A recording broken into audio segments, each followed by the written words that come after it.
What's up, everybody? Natalie here with Justin from Debug Your Brain. And this is the day we've all been waiting for. There is a Jubilee surrounded with a vegan versus meat eaters.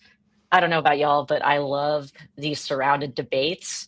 I know they're just chaotic and probably a really bad way to convey information and learn information, but I think they're so much fun. So, yeah, how are you feeling, Justin? Well, I think that's our first disagreement, Nat. Is that, like, I used to love these debates, and I've come to fucking hate them. So uh, maybe we'll have some barbs to throw at each other there. Yeah, awesome. So, for anyone who doesn't know, it's Jack Symes in the center. He's a British philosopher. He's written a few books. He was on Joe Rogan. And yeah, I've never seen him debate people. So, we'll see how he does. We're not going to watch the whole thing, by the way, probably, because it's really long. So, we'll just get through as much of it as we can. Let's go. Do you think we should reduce the amount of pain that plants are experiencing? Yes, we should. Plants matter. Hashtag plants matter. You're not addressing my points. You are not addressing my points. You are deflecting because I literally backed you into a corner. You can have sex and it was unethical, non-consensual, but it was great. Or you can have the consensual sex and it's not quite as good. Which one do you pick? Probably a cheeseburger. Is eating meat? All right. What do you think of that intro so far? I mean, this is why I hate it. Like, these are not good faith debaters. They're coming in like, do you watch the show Traitors? No, but I should because I'm obsessed with Survivor and I've heard Yes. that it's really similar. There's a lot of crossover. The thing about Traitors is Traitors brings on like celebrities from all over like the political or from all over the like reality spectrum. And so you see the way that different like reality stars approach these things, but they always have Real Housewives on there. And everything about the show reminds me about the Real Housewives because the way the Real Housewives like play to the show is totally different than everyone else. Like everything they do is to get a moment. They want that like 5 to 10 second clip that goes viral or makes people like pissed off or talk about it online. And like what it feels like here is these people aren't here to like learn something or like have a good faith debate. They all want that viral moment that's gonna like, make their star rise on their like social media. And so that's my biggest like sort of complaint about this format is that it's very obvious very few people are here to like actually learn something or share ideas or whatever. Yeah, and as evidence of that, a lot of people in this specific surrounded have been in other surroundeds. Like two of them were in the Jordan Peterson one, one was in like the RFK one. So they're making these multiple appearances. Yeah, trying to build their social media for sure. And Surrounded recently added a host. I don't know what's going on with this guy, but he's been popping up. I think probably people weren't like pausing when they were supposed to. All right, let's keep going. Unethical?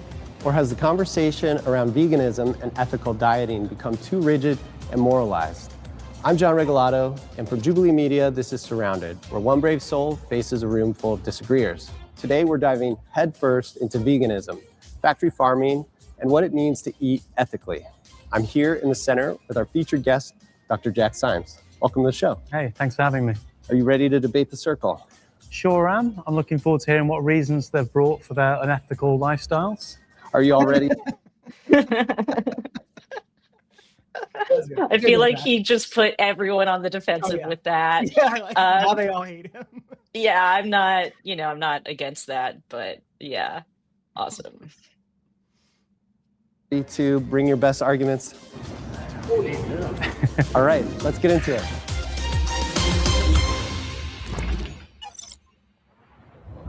My first surrounded claim is extreme suffering for trivial pleasure is morally indefensible. If you'd like to be the first debater, get to the chair in 3, 2, 1.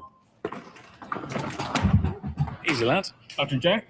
Nice to meet you. Hey, What's your name, sorry? I'm Dr. Pete. Nice to meet you. Hey, Dr. Pete. So I am very excited about this topic. I think it's super interesting that it touches on so much and all sorts of food. So I'm an emergency medicine physician. Do you want to, on the claim I made, first of all, do you want to, do you disagree with that first? I do. You disagree, extreme suffering for trivial pleasures morally indefensible. Can I give you the reason and you can disagree? Yeah, absolutely. That was good. I like how this guy was about to go in like some weird direction, frame it all about food, but he immediately ties it back to the prompt. What do you think of that? 100%. That's what people do like too little, I think, in these debates, is they let the person take like the frame of the conversation and make it their frame. and you have to just constantly reframe, because like he's there to debate that prompt, and that prompt is also like where he's strongest. And so he should always be reframing as like, how did that answer the prompt? Or like, what does this have to do with the prompt? Or I didn't hear an answer to the prompt there. You know, just constantly redirect the audience to understand what is happening on a meta level. Because if you're just watching this, you don't understand, like, especially someone watching casually is not picking up on like the meta level of what's happening in this debate. And so you, as that person, if you understand, just quickly point out what's happening, just so the audience knows. Yeah, and I think Mehdi Hassan also did that really well in his Surrounded, which I think is the best one of all time. But he was, yeah, constantly doing that and also calling out some of the social dynamics in the group, which I thought was really interesting. Yeah, Mehdi Hassan So I think- is by far the best Surrounded debate I've ever seen. And I think actually, I think the best debate I've ever seen, a close second being Matthew Nagra, like debunking that carnivore douchebag, which was like pretty top shelf. But Mehdi Hassan, if anyone wants to watch like how to like do one of these or debate in general, Mehdi Hassan is a master. Yeah, he also wrote a book called How to Win Every Debate. Really awesome book. I have not read that. I think this principle comes from any of the major world philosophies. So you could be religious or not religious. You could be a Christian, a Jew, a Muslim. You could be a Hindu, a Sikh. You could be a Buddhist, or you could have one of the secular moral philosophies as well. You could be an Aristotelian, a utilitarian, an existentialist. But the easiest way to understand it is just being a utilitarian, right? A good action is one where you create lots of happiness and pleasure and very little pain and suffering. But unfortunately, when it comes to factory farming, it's the other way around in our treatment of non-human animals in general. Quick example, and then I'll let you jump in. A broiler chicken exists for 6 weeks. As soon as it's born, it has its beak clipped off with a guillotine. It's put in a cage so small it can't move. It's pumped full of food for 6 weeks straight, so fast that its organs fail, its legs break under its own weight. It goes blind because of the toxins in its own feces. And then it has its throat slit alongside 10,000 or so of its brothers and sisters. I think that's an extreme amount of pain and suffering for what is trivial pleasure, which is the taste on your lips. Would you agree? Well, I'll say that all of civilization is about chasing triviality. And at the same time, I think that suffering... On that, do you think that's too much suffering? I would definitely also say that suffering is inevitable and it's essential. It's inevitable, but you can minimize it, right? Is there too much there? So as an emergency medicine doc who takes care of suffering all the time... Okay. So we got a utilitarian vegan. So I already know a lot of vegans watching are not going to like that. Okay. Also, Justin, your audio is too low. Too low? Okay. Yeah. Bump it up. I mean, I have a lot to say there. Again, great job of like constantly reframing. I'm actually feeling like pretty optimistic about this Surrounded right now because he is doing that and he like understands how to like reframe it. I think one quibble I have there is he kept referring to the chickens as it rather than them. I think that would have just like added another layer if he said like their throats are slit, they're, you know, yeah, very long. But I did like, this is the thing I think you always have to do. You have to first start off with like what is actually happening. Don't let it be abstract. Make it very concrete. What is happening to these individuals? And that is another thing I think is really good to frame the whole debate. I think he's doing really, really well so far, actually. He's exceeding my expectations. Nice. Yeah, I love how he had a lot to say right at the beginning because getting these talking points out that's so important. Mm-hmm. I'm happy to talk about that, but if you can just say, is that too much suffering imparted onto the chicken? That particular example? Yeah. Whatever it takes. Whatever it takes to sustain 8 billion people across the world, I would say is not trivial. It's easier to sustain 8 billion people without having animal agriculture. It's possible. I'd like to hear the mechanistic argument for that. But I will say, as a philosophy, you're a philosopher. I'm an ER doctor. Well, there are 30 to 60 million children that are dying every year from starvation. UNICEF put it at 30 million.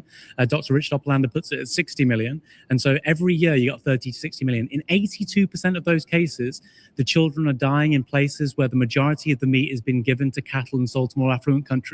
That's Ethiopia. That's Sudan. Sudan is the hungriest country major in the world, and it has one of the biggest livestock in all of Africa. So you can feed these people if you go to plant-based. You need 75% less land, and the amount of agriculture which is used towards supporting these non-human animals to slaughter them, that's one of the biggest causes of not being able to feed. You're talking about a massive problem across billions of people, across many geographies, and I think what you bring up is probably true. But at the same time, I don't think the solution to it is just either you're vegan or you're not. And what I mean... All right. So, a couple things there. He's kind of framing like it's very basic science that you have to feed more plants to animals to then eat the animals, Mhm. as opposed to just like eating plants directly. So, the way that this guy's trying to make it some like meta-analysis thing when really it's just basic biology is kind of wild. But I love how Jack, like, he knows all the stats. Like, Mhm. that's directly pulled from a lot of different studies. So, it definitely seems like he did a lot of research. Yeah, I definitely didn't know the stats he just said there. Yeah, my only, I think my critique there, whereas I think there's kind of two things you can do. You can be really relatable to the audience and explain it to them in an easy way, which is kind of what I think you were saying. Like if you just go to like the basic biology, thermodynamics, like whatever of this, there are ways to explain that people understand. Like, oh yeah, like obviously we'd be like wasting a lot of crops. But the other way is to do what he did, which is where he just cites a shit ton of statistics. And it does give him, like, even if you didn't really understand what he said there, it does give him an air of authority where you're like, oh, okay, shit, this guy knows his stuff. You know what I mean? Yeah. And so it's like it's a different strategy. I think there's trade-offs there, but Yeah, that's true. All right. Say is this about suffering is that when you take care of people with strokes, heart attacks, domestic abuse, bear attacks, they're also violent predators that eat all sorts of things in addition to us. You start to understand that there's two types of suffering. And I think that's the most important part. Two types of suffering. There's senseless suffering and there's meaningful suffering. And I think what you have to understand is that when you can create meaning behind suffering, there's gratuitous you can suffering. That's the main thing. There's a necessary suffering. And that's the vegan claim. I take veganism to be the practical ethical rule to avoid products and practices that cause unnecessary suffering. So would you agree that if you can do something without the suffering, you ought to do it without the suffering? Yes or no? Are you against domestication if you answer that, then I'm happy to respond. If you think you can do something without suffering, ought you do that? I don't think avoiding suffering is the highest good. What is the highest good? That was so good. I love when people like force someone to answer their question when they're trying to dodge it. Yeah, and the thing he says here is good. In fact, I think it's like it adds an extra layer, which he's like, will you answer my question and then I will answer yours right after. This isn't a like, and he's like, I'm not doing an asymmetric exchange here. I'm just asking you to do this very basic thing and I will do the same for you. And I think that is a layer to it that just makes him seem way less unhinged than this guy and way less like disingenuous. Also, yeah. Like, how many bear attacks is this guy treating? What is he talking about? It's like, it's so weird. It's like this discussion of factory farming and he's trying to make it about his job. What's going on? He wants everyone to know he's a doctor. Yeah. I've just told you that every major world philosophy. The highest good is meaning. I've just told you every single major world religion. The only every secular major religion is that they're all human beings. Extreme suffering. They're all human beings that does not justify trivial pleasure. Can you name one world philosophy that thinks that extreme suffering can justify trivial pleasure? I don't need to name a philosophy. I think what it is that in the ER, in reality, when I'm taking care of people recently diagnosed with cancer or they have a child that died, etc. That's significant. There's two big studies on the overall general health outcomes. The EPIC survey at the University of Oxford looked at 500,000 people over the last 30 years, and the Christian Adventist study in the United States of America that looked at 75,000 people. In both these studies, it's found that you're likely to live significantly longer, less risk of heart disease, less risk of cancer, less risk of diabetes, less risk of obesity if you're vegan rather than eating meat. This is the most obese country on the face of the planet in terms of the global, in terms of being a major country. 75% of people in this country are overweight and obese. I know it very clearly. I'm responsible for their health as well. Pause. Dude, he got destroyed. Like that was he got absolutely fucking bodied there. Good lord. See, I wonder if what the average non-vegan thinks of that. I feel like even non-vegans have to have watched that and be like, okay, that guy did not do well. Yeah. I mean, it's kind of annoying. They usually show like how many flags are raised, like in the bottom or something. But they weren't. Okay, people are still complaining about your sound. I don't know if there's anything more you can do. Can you hear me? I can hear you. Yeah. Huh. Okay.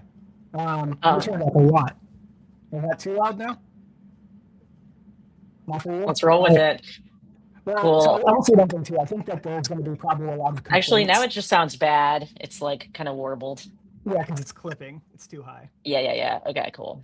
All right, let me turn it back down. that's no, that's going to clip too. Let me get closer to the mic. Let me eat this fucking mic. Yep. All right, there we go.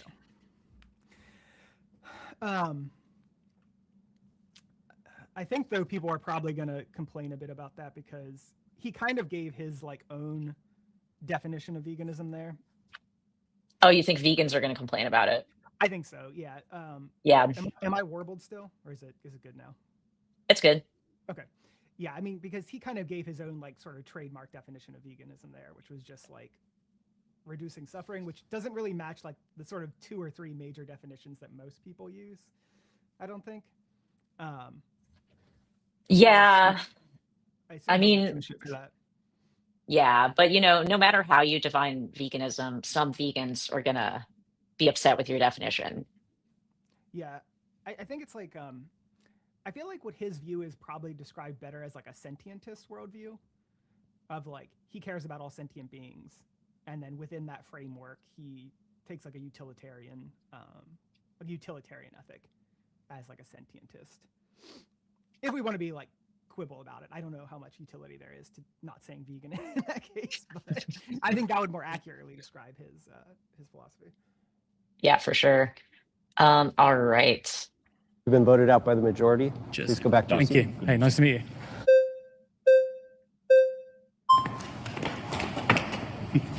How's it going, bud? Dr. Soms? Nice to Pleasure meet to you. meet What's you. your name, sorry? My name is Brian. Nice to meet you, Brian. You have a PhD in philosophy? I do, yeah. That's my first major. Oh, cool, nice. Okay. Where'd you study? Philosophy. Yeah. Oh, what do you mean? Where did you study? Oh, University of Texas, San Antonio. Very nice. Yeah, I Good actually stuff, went sounds- to the National Ethics Bowl. Oh, cool. and That's competed in great. it. Yeah. Awesome. So let's so what do you think of the claim? I made the claim earlier to one of your one of your peers that there's no major world philosophy that thinks that extreme suffering justifies course. trivial pleasure. Would you agree with that? So, can we just stick like point by point rather than bouncing around? I just want to. Yeah. Okay. Yeah. So, just that claim. so what I heard from you is that you believe in minimalizing suffering. I think all of the major world philosophies hold Correct. some version of that to be true. Yeah. So I will not defend factory farming. There is another way of producing meat, and it is regenerative agriculture. Okay. And regenerative agriculture.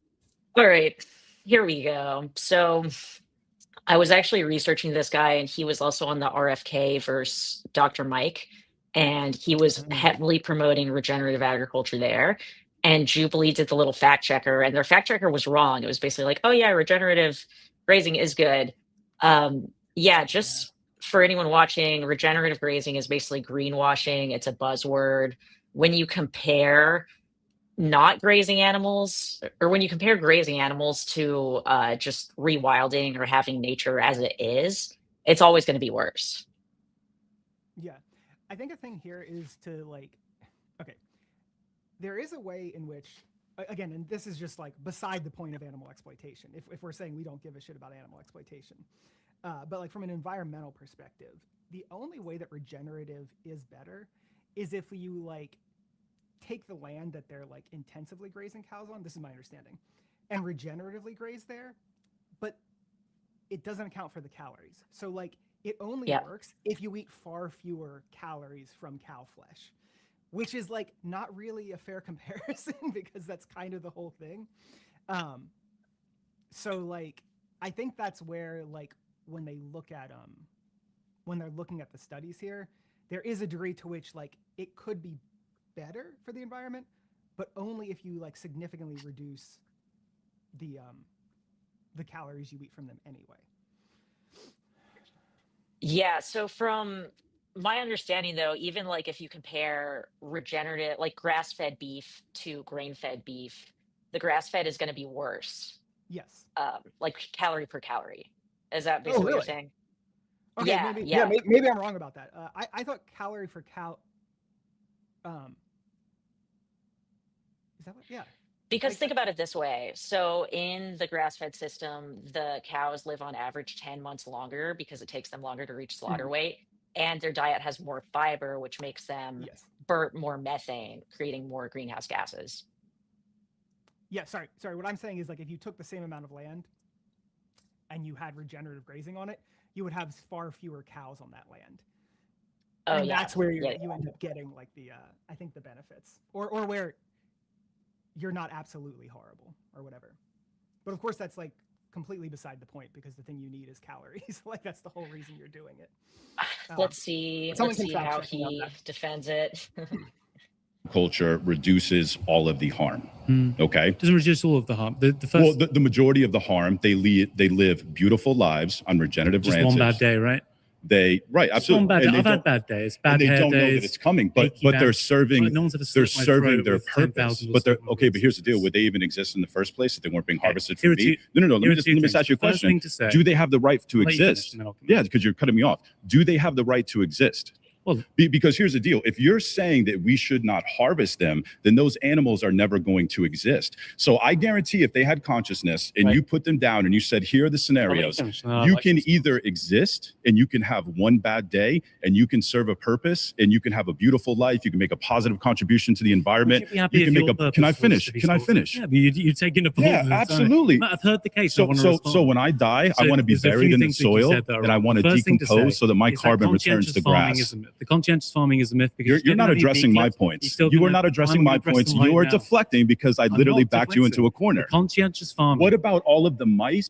Jesus Christ. Okay. So he's complaining that he's not answering, but he's not even letting him answer. Like, what is going on? Yeah, it's getting messy. It's getting messy. It's getting messy. There are more What about important all of things the than rabbits cows, that pigs, die? chickens, Have you and ever spent turkeys. time on a farm? Yeah, there's. Have you ever worked on a talked to farmers? I've Okay, and worked on a how many farm. mice, how many rabbits are murdered to produce 80% vegetables? of all of How the many are vegetables murdered to that are grown, produce vegetables? 80% of all of them are fed to won't factory address- you farms. literally I've won't just address these told you, issues. 80% of all of soy is given to non-human animals. Only I'm going to 7% stop you right there. I'm going to stop you is right there. given to The human soy beings. is I'll let grown you for the speak, so I'll oil. carry The on. soy is grown for the oil. So It the is literally overwhelming majority- extracted. Hannah The Ritchie leftover. said- Something All I just right. want to like note really quickly is that how when he's referring to cows, he says harvesting them, and then when he's talking about the mice, he says murdering them.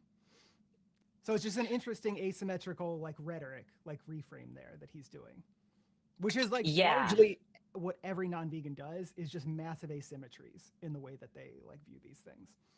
Yeah, like why is it murder if it's like an animal that's accidentally killed in crops, but it's not murder if an animal It's is intentionally harvesting. driven to a slaughterhouse? Yeah. I do think too, though, the thing he's talking about is like, would they have rather existed or not existed at all? So that's like a very old argument. I think it's called the logic of the larder. I think it is probably, if you're a utilitarian, it's definitely one of the better arguments against a utilitarian case, because a utilitarian only cares about the total amount of suffering or pleasure, and so like the fact that they existed, if they existed and had like a net positive life, then the utilitarian has to have some sort of explanation for like why that is not positive in their worldview. So it would take a little bit more doing for a utilitarian to explain that away than like a virtue ethicist or whatever. But we'll see if he goes down that route. It seems like they're like arguing too much. I would actually like to hear the philosopher's response to that. But this looks like a total shit show at this point. The product is then fed to cattle. That is a You're not here manipulative for a discussion. statistic. You're not here for I a am here for discussion. You won't address the 75 points. I've just You- responded. Let me respond. Go Let back me to the respond. soy. Let Go me back to the respond. Let soy. me Go respond. back One to the thing. soy. Yeah, Go I back am. to the soy. 75% reduction, according to Hannah Ritchie in 2022. She says that's our world in data. You get a 75% reduction in all agricultural land. 30% of all your agricultural land is given to cattle. We've got 80 to 90% species You're not addressing the extinction. soy You've got statistic that 80 you to just brought up. 90% species You're not extinction. addressing the You've got soy statistic. 91% deforestation. 85%. It is literally the byproduct. They grow the soy for the oil. Even if it wasn't being fed to the animals, they would No, still that's grow not the soy. true. Only That is 13% true. of it. That is true. I've got the reference right here. Yeah, and you don't understand the statistic. If you go and actually look at the statistic, all of the soy is taken, the oil is suppressed, and then the byproduct is what is fed to the animal. And it is Justin, didn't you make an entire video series addressing this argument? Yeah, I mean, it's all the same. It's all the same shit. Like, it just takes so much more plant material to feed animals than it does like to to just eat the plants themselves. So this is like an easy way to understand it, right? I think the average human eats maybe between like 1 and 4 pounds of food a day, right? So like, let's say I eat 2 pounds of food a day. Okay. At the end of 1 week, do I weigh 14 pounds more than I weighed at that beginning of that week? Like, of course not. I weigh pretty much what I weighed before. And so the same is true of animals. So like they are eating tons of food, but very little of that mass that they're eating gets put onto their body. You know, now again, they're in the growth phase, so more of it will. But like so much of the energy they're extracting from the food is used to like think, to like metabolize, to run their lungs and heart and organs. And that's before you even get to the fact that like a lot of that energy is then lost because of, you know, like the second law of thermodynamics. Like there is no perfectly efficient energy transfer, right? So you have all this energy going to things that aren't building tissue onto the animal, and then you also have some loss of energy just because of the way physics works. And so like it just doesn't, the math ain't mathing. It never works out. One thing too is like people will say like he's kind of making this point about how you know, well, it's only like the byproducts that we couldn't eat anyway. But if you look at like one of the most favorable papers ever to make this point, which is it's like livestock Long Shadow? No, it's like livestock eating something or on our plates. It's from the video I did. But even what they say is, even if you're taking their very favorable, what I would consider their very favorable analysis of the topic, and these are people who are like, you know, work as like the head of the like what was the organization? See, now I'm forgetting what all they work for. But they're all these people who are like heavily involved in animal agriculture. And even in their paper, it's something like it takes like 3 times the amount of human edible crops to get like, it takes 3 kilograms of human edible crops to get 1 kilogram of like edible animal. So even in like the most rosy scenarios, you're getting like a 3x loss of calories, or at least of mass in that case. So yeah, this byproduct argument, it doesn't hold up. And even if it did, it also presumes that there's nothing else you can do with those byproducts, which also isn't true. So you can like, I think, you know, you can compost them, or there's even like sort of like various other things you can do with them. Like I think like nutraceuticals and other like applications. And so it's not as if like those byproducts would have no other use, you know? Yeah, you could use them as compost or cover crops or whatever. Yep, all that stuff. 85% of it is left over, and that's what's fed to the animal. 80 to 90%, according to the WWF and the UN. Why? You are deflecting. Tell me how that's deflecting. You are deflecting. Tell me how that's deflecting. So you brought up a statistic, and you said that 85% of soy is fed to cattle. 80%. 80, whatever you said. You said the majority of soy is fed to cattle. Did you not? I said 80%. Yeah. Okay. 80, so really, now you're going to argue about 5%. You understand the intent. So you're saying that the majority of soy is fed to cattle. And I'm telling you that is inaccurate. It's not as if the soybean in it, listen to me. It's the nuance. It is the nuance that you were trying to deflect with. It is not as if 80% of all soy is fed to cattle in its natural state. The oil is extracted and then the byproduct is fed. Being used because of factory farming for the raising cattle. I'm not defending factory farming. 80 to 90% of all your wildlife extinction. Your original Argue point, against regenerative agriculture. Having cows, pigs, chickens, regenerative turkeys. agriculture. Yes. Argue against regenerative agriculture. Because it destroys the wildlife, because it destroys the climate. According to the UN, 91% of all deforestation is caused by animal agriculture. According to the WWF and the UN, 80 to 90% of all wildlife extinction is caused by animal agriculture. Just because you're using that land. Who have hunting leases. Yes, 35%. Listen, ranchers who... Yo, he's doing so good. He's like fucking crushing these people. He really is. If people want to know, the paper is called Livestock on Our Plates or Eating at Our Table, a new analysis of the feed-food debate. And the lead author is Anne Mote, I think is how you pronounce it. And that's from 2017. So basically they say, contrary to commonly cited figures, 1 kilogram of meat requires 2.8 kilograms of human edible feed for ruminants and 3.2 for monogastrics. So monogastrics would be like chickens and pigs and stuff. So roughly about 3 times the amount of edible human edible stuff. Who have hunting leases, meaning that they have a ranch, they have land, they don't allow animals on there. They will literally have ranchers bring their cattle in there and flash graze the grass, because guess what? It improves the entire ecosystem and it provides no energy. What things happen in the Amazon? What's the leading cause of what happened in Yellowstone when they reintroduced wolves? What's the leading cause of deforestation in the Amazon? What happened? What's the leading cause of deforestation? What happened in Yellowstone when they reintroduced wolves? You're not interested in having a conversation, are you? You went to my question. They're doing it for soy. All of your points. Okay, but here's the deal, though. I'm asking you one question. The deforestation is related to factory farming. Wait. What did happen to Yellowstone when they reintroduced wolves? Do you know? Is he saying that's good? I think that it did reduce like the bison population or something. I don't know. It's largely irrelevant here, though. Right, Like, because a lot of cattle ranchers kill wolves to protect their cows. So if reintroducing wolves is good, then like that would be an argument against grazing animals.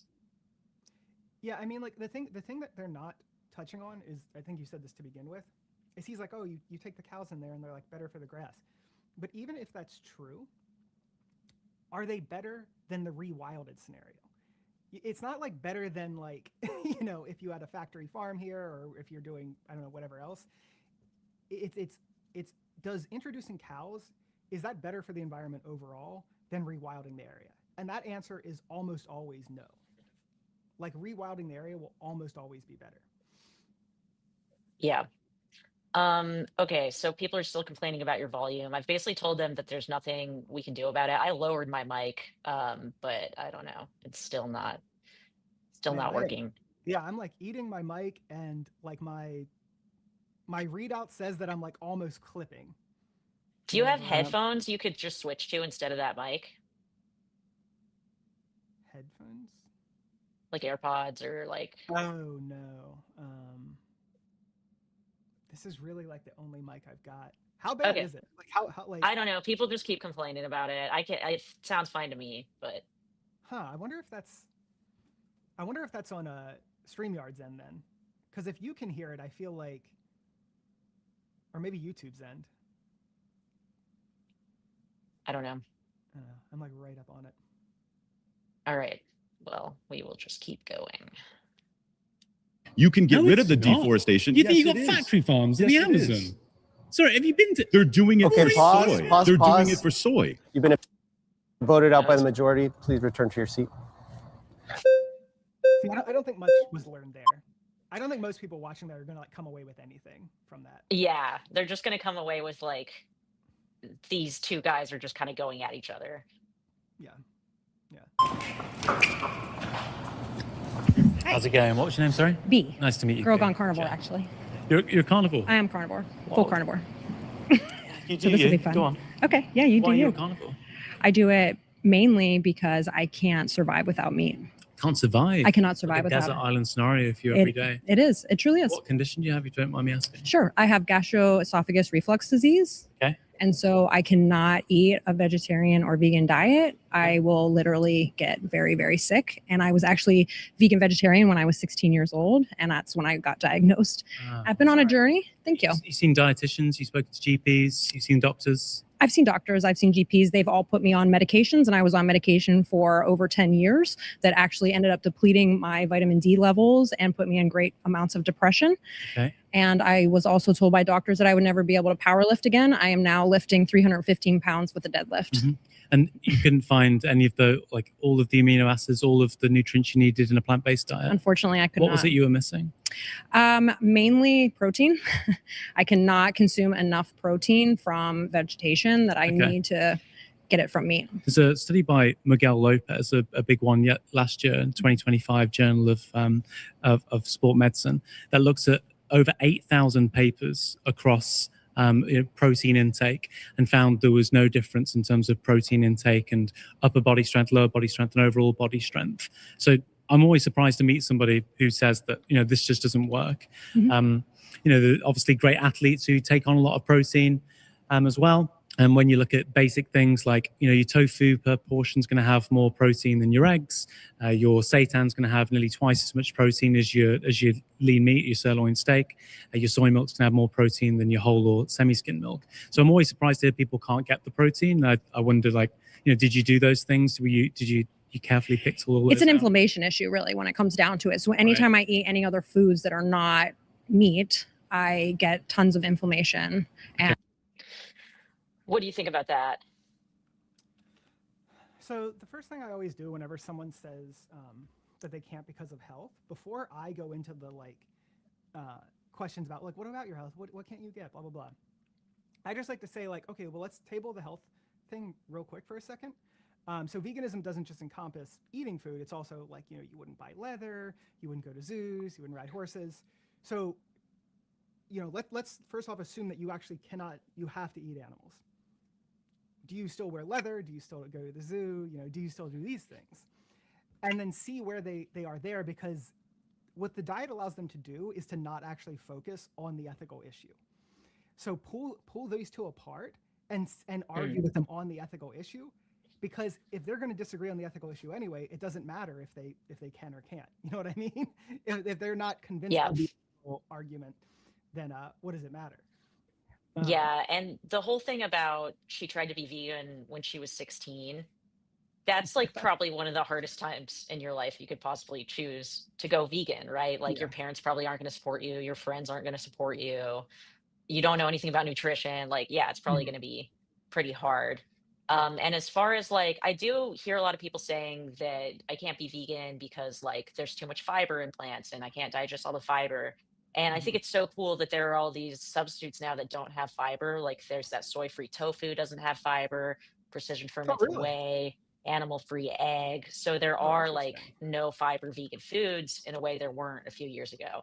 But I would probably kind of go back to the actual definition of veganism here, which is to avoid animal exploitation as far as practicable and possible. So if someone like literally can't be vegan, finding like the minimum amount of animal products, maybe that could be oysters, but yeah, I don't know. Yeah, another thing, I'm going to just drop a thing in the chat. So, they're saying yours is just louder than mine. Yeah, but I lowered mine pretty much, but I can lower it more. Let me drop something in the chat. So I did this like giant sort of vegan protein study sheet. So it's just like a Google Doc. And it combines, or it sort of summarizes a lot of the studies on like eating a plant-based diet and then like muscle building and things like that. I'm just going to drop that into the YouTube chat.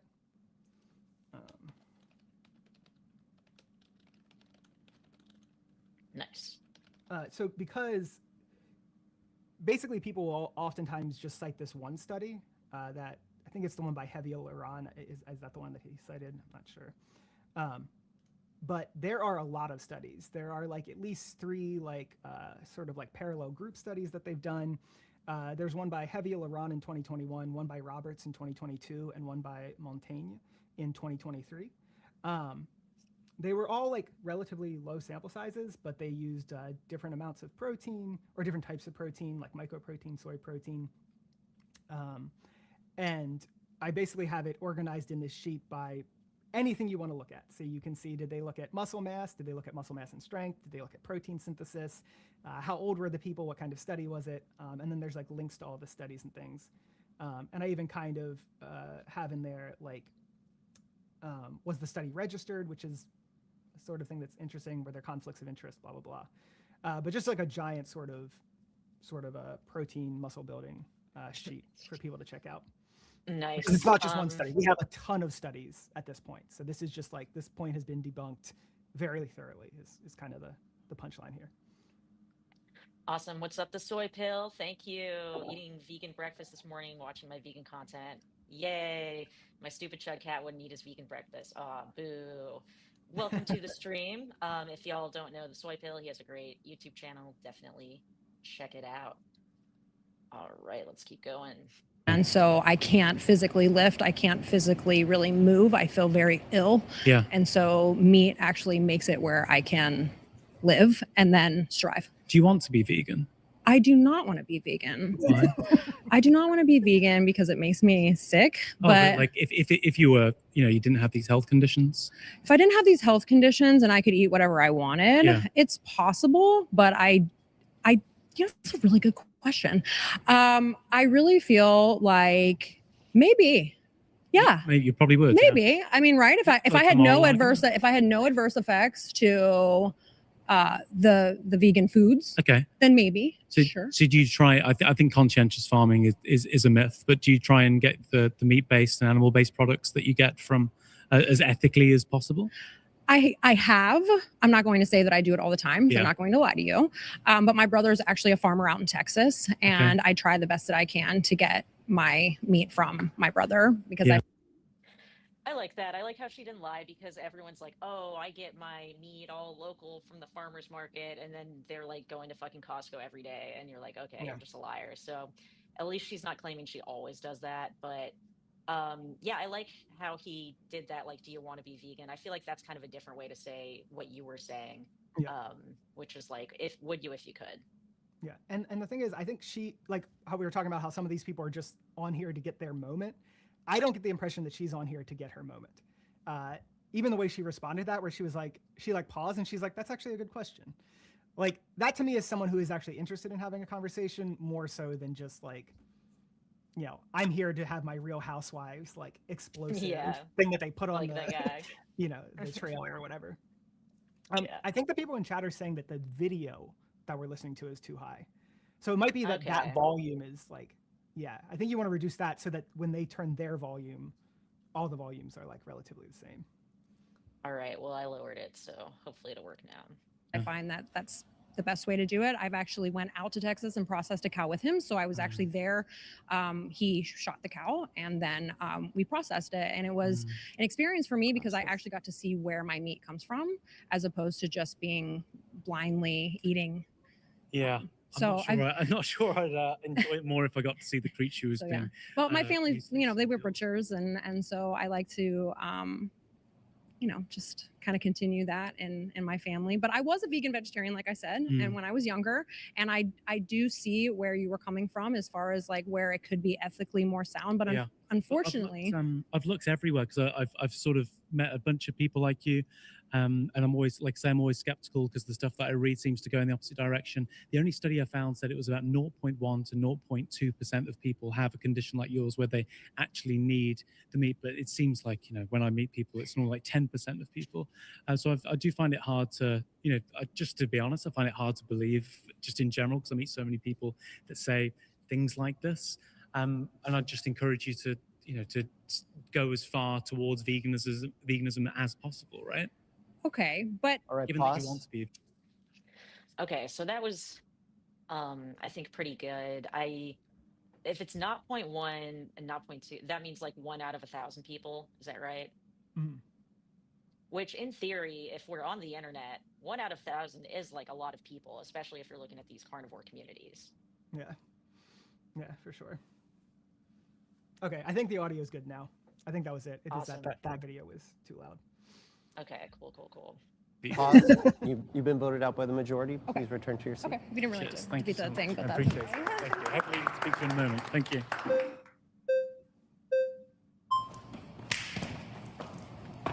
Hey, Hello, nice to meet you. what's your name, sorry? Daniela. Nice to meet you, Daniela. Jack.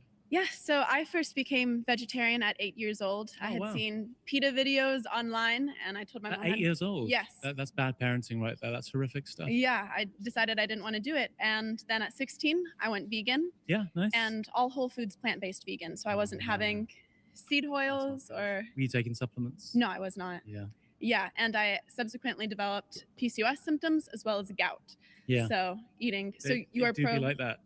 Yeah, you are against whole foods plant-based? Yeah, I think any sensible nutritionist will say that you need to make sure you're doing it properly. You need to be doing it carefully, and that means for a start taking a B12 tablet. Mhm. I don't think there's anything wrong with that. I think we do lots of unnatural things, flying on planes, watching television. I think going straight to the source and just having a B12 tablet's absolutely fine. I think when you put those two diets in front of someone, like if we're not in this debate and someone said to you, right, here's one diet where you take a B12 tablet, and here's another one where you've got an increased risk of heart disease, more likely to be obese, more likely to develop all kinds of cancers, and you're going to live 15 to 20% longer according to the Christian Adventist study here in the United States, then I think most people would go for that one. I think we need better information of let's not go for just a whole foods diet without that nutrition. Yeah, I will say.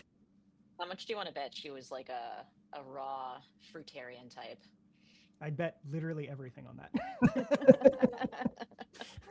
That's definitely what's Since happening. I'm responding to your claim, I do agree with your claim. That was the biggest thing that bothered me about being a vegan or vegetarian. And people would always go and they'd say, "Oh, but what about bacon?" Come back. You know. Come back to the light.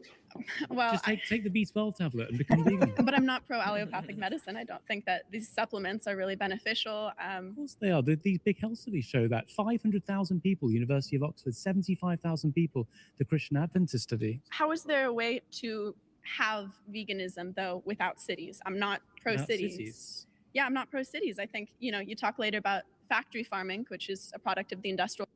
I hate this anti-city rhetoric. I feel like it's definitely a symptom of kind of people becoming more conservative. But if you look at the best way for people to live environmentally, it is in denser cities generally. So yeah, a lot of people don't know that. They don't realize that, like, because they look at a city and they say, well, that city outputs like a ton of pollution and like all these things, but they're not considering the per capita. The city also holds like 50,000 more people than the like suburb or whatever. Yeah, and it's also like easier to feed people if they're like in a similar area as opposed to having to drive food a lot further. Less roads, less. That's not something I'm for in any regard. I think that's been very disastrous. Understand how veganism's linked to cities? Well, why wouldn't it be? If you need to have all of these supplements and you need to have all of this mass production. It's just one supplement. It's just a B12 supplement. Yeah, but you'd also need to. And you can get that from nuts and stuff pause. too, right?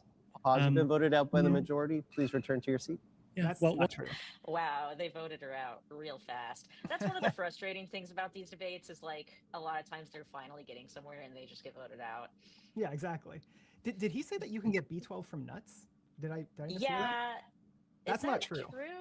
No, not that I know nuts.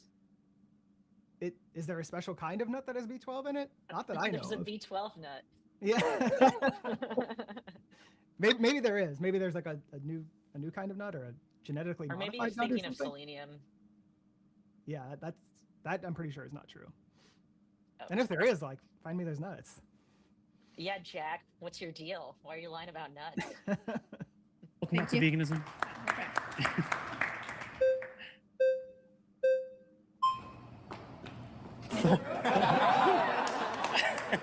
It's meant to be. All right, hi, nice to meet you. You all right? How's it going? What's your name, sorry? My name is Nicole Ashley. Nice to meet you, Nicole Ashley. Yes. Jack, how you doing? I'm great. I think killing plants is murder, though. Oh, dude, don't do this. Come on, you're joking. You're ripping it from the ground. You're ripping it from its mother. It's murder. Do you think she's being, like, do you think she actually believes this, or is she just trying to do the Real Housewives thing? This is the Real Housewives thing, for sure. I mean, like, even the way she's selling it doesn't seem like she believes it. Like, she knows this is silly. It's funny, though, because, I don't know, this is, like, one of the most common arguments against veganism that I hear, and I feel like a lot of people do kind of genuinely believe it, but she doesn't. Yeah, it doesn't seem like she actually believes what she's saying. Like, she thinks this is just, like, a funny thing. Yeah. And I enjoy the trivial pleasure of doing what the lions, what the hyenas, what the tigers have done for history. So you think plants can feel pain? Yes, they can. So you want to reduce that pain? You know why? Because I have an azalea, and when I don't give it enough light, that thing dies, so it feels it. Yeah, I think so plants have feelings too. Right. Do you think we should reduce the amount of pain that plants are experiencing? Yes, we should. Plants matter. Hashtag plants matter. Oh my God. So according to Hannah Ritchie 2022, you get a 75% reduction in all of the land that you need for farming. So if, given the fact you're getting 40-to-1 in your calories and 30-to-1 in your protein from plants to animals then slaughtered, you get a 75% decrease in the plants that you're going to kill this is how if you go been vegan. Living for history. All right, so he just totally debunked that, and she just completely changes to something else. God, it's so frustrating. No wonder you haven't been doing outreach in a while. I think, and this is the way I think you generally should handle this question. I know a lot of people will immediately be like, well, actually, they don't have a central nervous system, and like, look at this study, and like, I think that's good as a follow-up, but to me, I think the best way to debunk someone's argument is, if you can, use their own values or their own like professed values and beat them on those grounds first, because then you don't have to argue like, are they actually sentient, aren't they? You can just be like, yeah, it takes way more plants. So it's just a cleaner rhetorical device, I think, or technique. It just makes them go to the next one. Yeah, right. So she's going to like what, appeal to tradition or appeal to nature or some combination of both. Let's see. And I have to say this, when I go and don't give my fern enough light, it feels. Okay, when I don't give it any water, it feels. Right, two things. Did she just not understand what he just said? I don't know. You know what? This is so stupid. I do kind of like her, though. I know, she's really funny. Like, this is an atrocious argument, but like, okay, the guy whose face was beet red the whole time, like, that guy, like, actually seemed angry and like a true believer. Whereas this is like, this is just theater to her, you know. Yeah. I wonder if he could like. I wonder if he could pull this back in a way and be like, let me tell you like what happens to pigs, you know, or like if like because what she's like has too much levity around the subject, right? It's like I wonder if there's a way where he could get her to be like, oof, you know what I mean, and like bring that in and be like, oh shit, that is actually terrible, you know. Because I don't think if he just debunks, he's like, well, actually, that's a logical fallacy. Like, I don't think that's gonna hit her in any way, but like. You know, if he could show her a video of a pig in a gas chamber, I think like her tune would change pretty quickly. Or just ask her if she has a dog or a cat, or something. Like connect her with the animals somehow. Yes, yeah, connect her with the victim, because that's her biggest thing is that she is just not seeing animals as victims here in any meaningful way. Yeah, I'll let you do whatever that was. So you're the first thing to say is that we don't want to.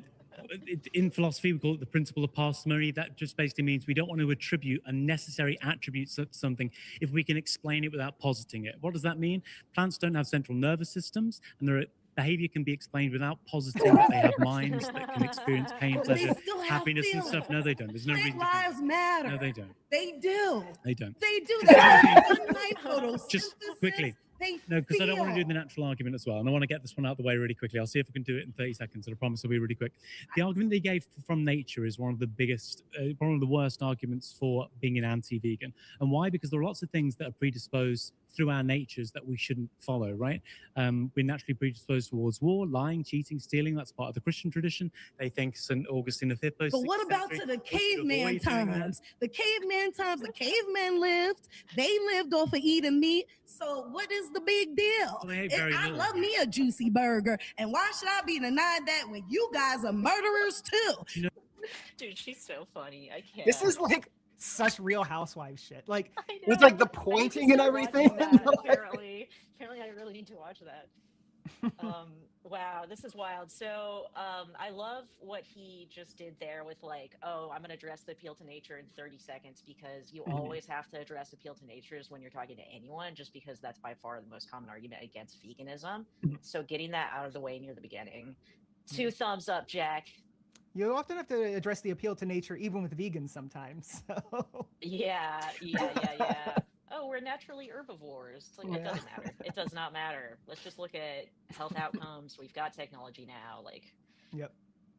Ripping a poor plant from its mama, from the mother earth. Y'all should be ashamed of yourselves. And we're out of time, baby. Let's do it. I'm glad you got Thank you. It's tax season, so people are thinking about money. Here's something most people. Yeah. So the claim everyone should. Nathan. Nice to meet you, Nathan. Nice to meet you as well.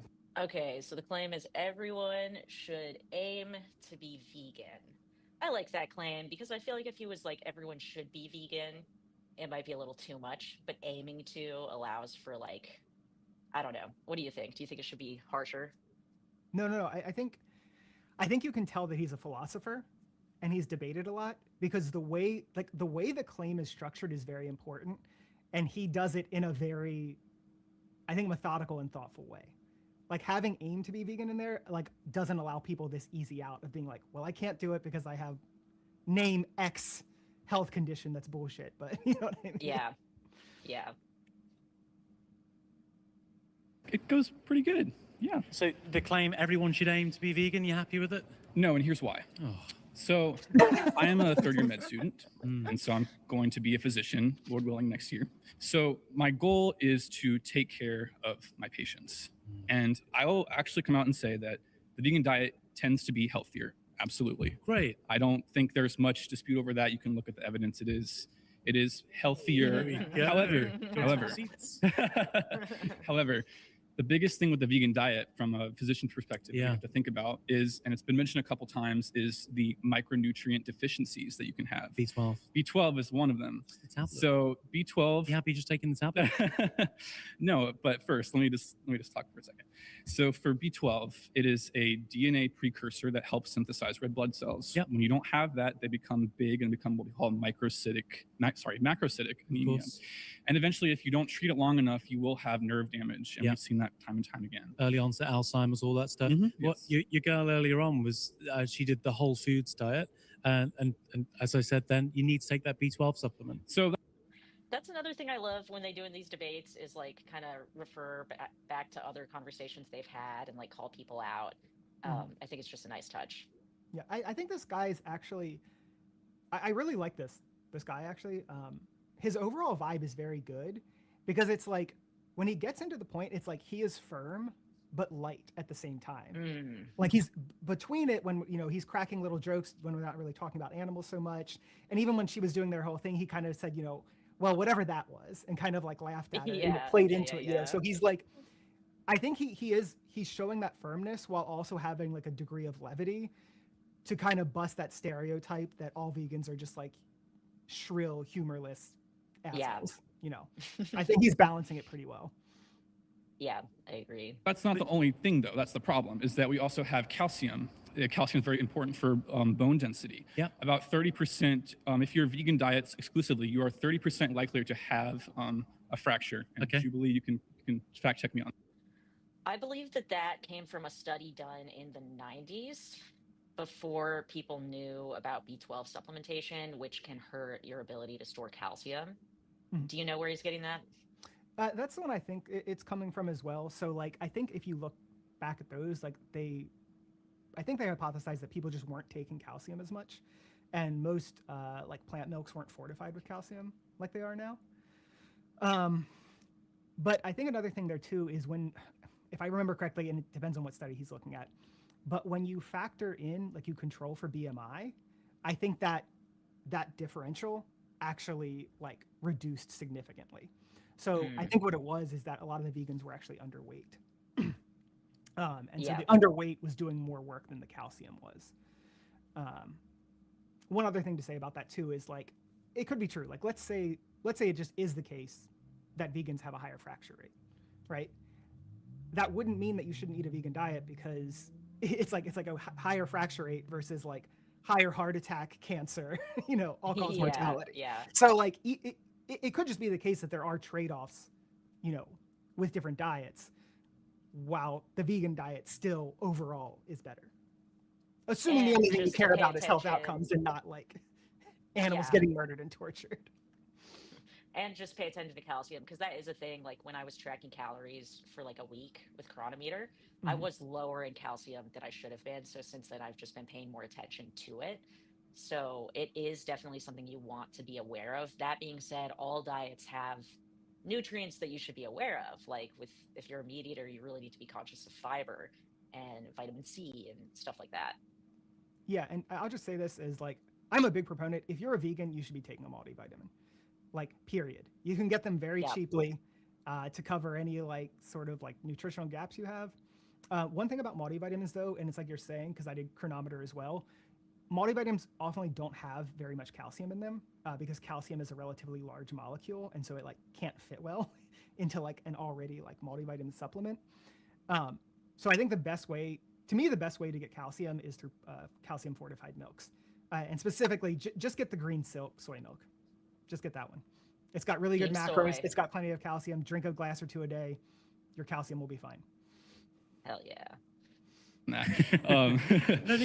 but these are good, right? So the nutrition game, we can pick out all these little things, but the overall health outcomes for the vegan are significantly better, aren't they?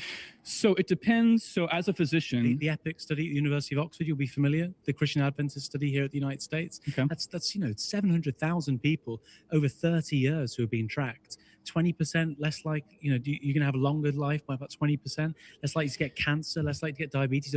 Can I ask you one question? Because I'm really interested. So the United States, you've got a lot of fat people. Yes. A lot of obese people, a lot of overweight people. The Christian Adventist study here in the US is interesting because they look at people who have got a similar religious background, similar alcohol and smoking intake, which is very, very little. And it found that the vegans had 4 to 5 lower BMI points than the meat eaters, which would literally take you from obese to perfect. I am not in favor of the current American diet. I want to make that very clear. The diet that I'm in favor of, and that I will mention to all my patients who are struggling with BMI, is the Mediterranean diet, which I'm sure you are very aware of. It's actually very similar to the vegan diet in that it has whole grains, legumes, seeds, fruits, and vegetables, which are all super important. Why wouldn't you take the supplements? Because why would I take supplements when I could just have lean meats like chicken and fish and turkey and things that I really study by Junie Wang in 2019 where she found the fortifieds and the supplements will more easily absorbed by the body because they're already taken away from the fibers. So that's why you. So I actually disagree with that. Okay, I don't know if I've heard that before. Taken away from the fibers. I mean, I've seen some studies that show that like supplemental micronutrients are more bioavailable. I don't know what the mechanism of it is though. Okay. I know fiber generally like slows digestion, so. All right, I have to pee, so if you want to talk to the chat for a few minutes, go for it. All right. Someone said the bone study is on the EPIC Oxford study participants. BMI wasn't even controlled in top level results. Okay, so I think there was a more recent study that looked at fractures. The one I'm thinking of was from a bit ago, at least when I saw, who did I see do videos on that? I feel like I've seen Nagra and maybe Mike the Vegan. So maybe there is a more recent study or something that I haven't seen. Totally possible. Oh, someone still says the volume needs to be increased. What say you, Chad? Is the volume horrible at this point, or can you basically hear us?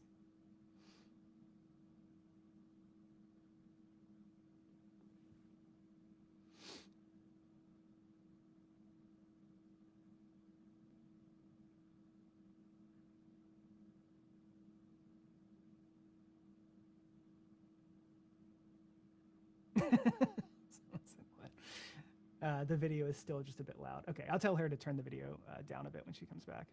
There she is. People are saying the video is still a bit loud relative to us. So if you want to like bump it down a little bit more. Okay.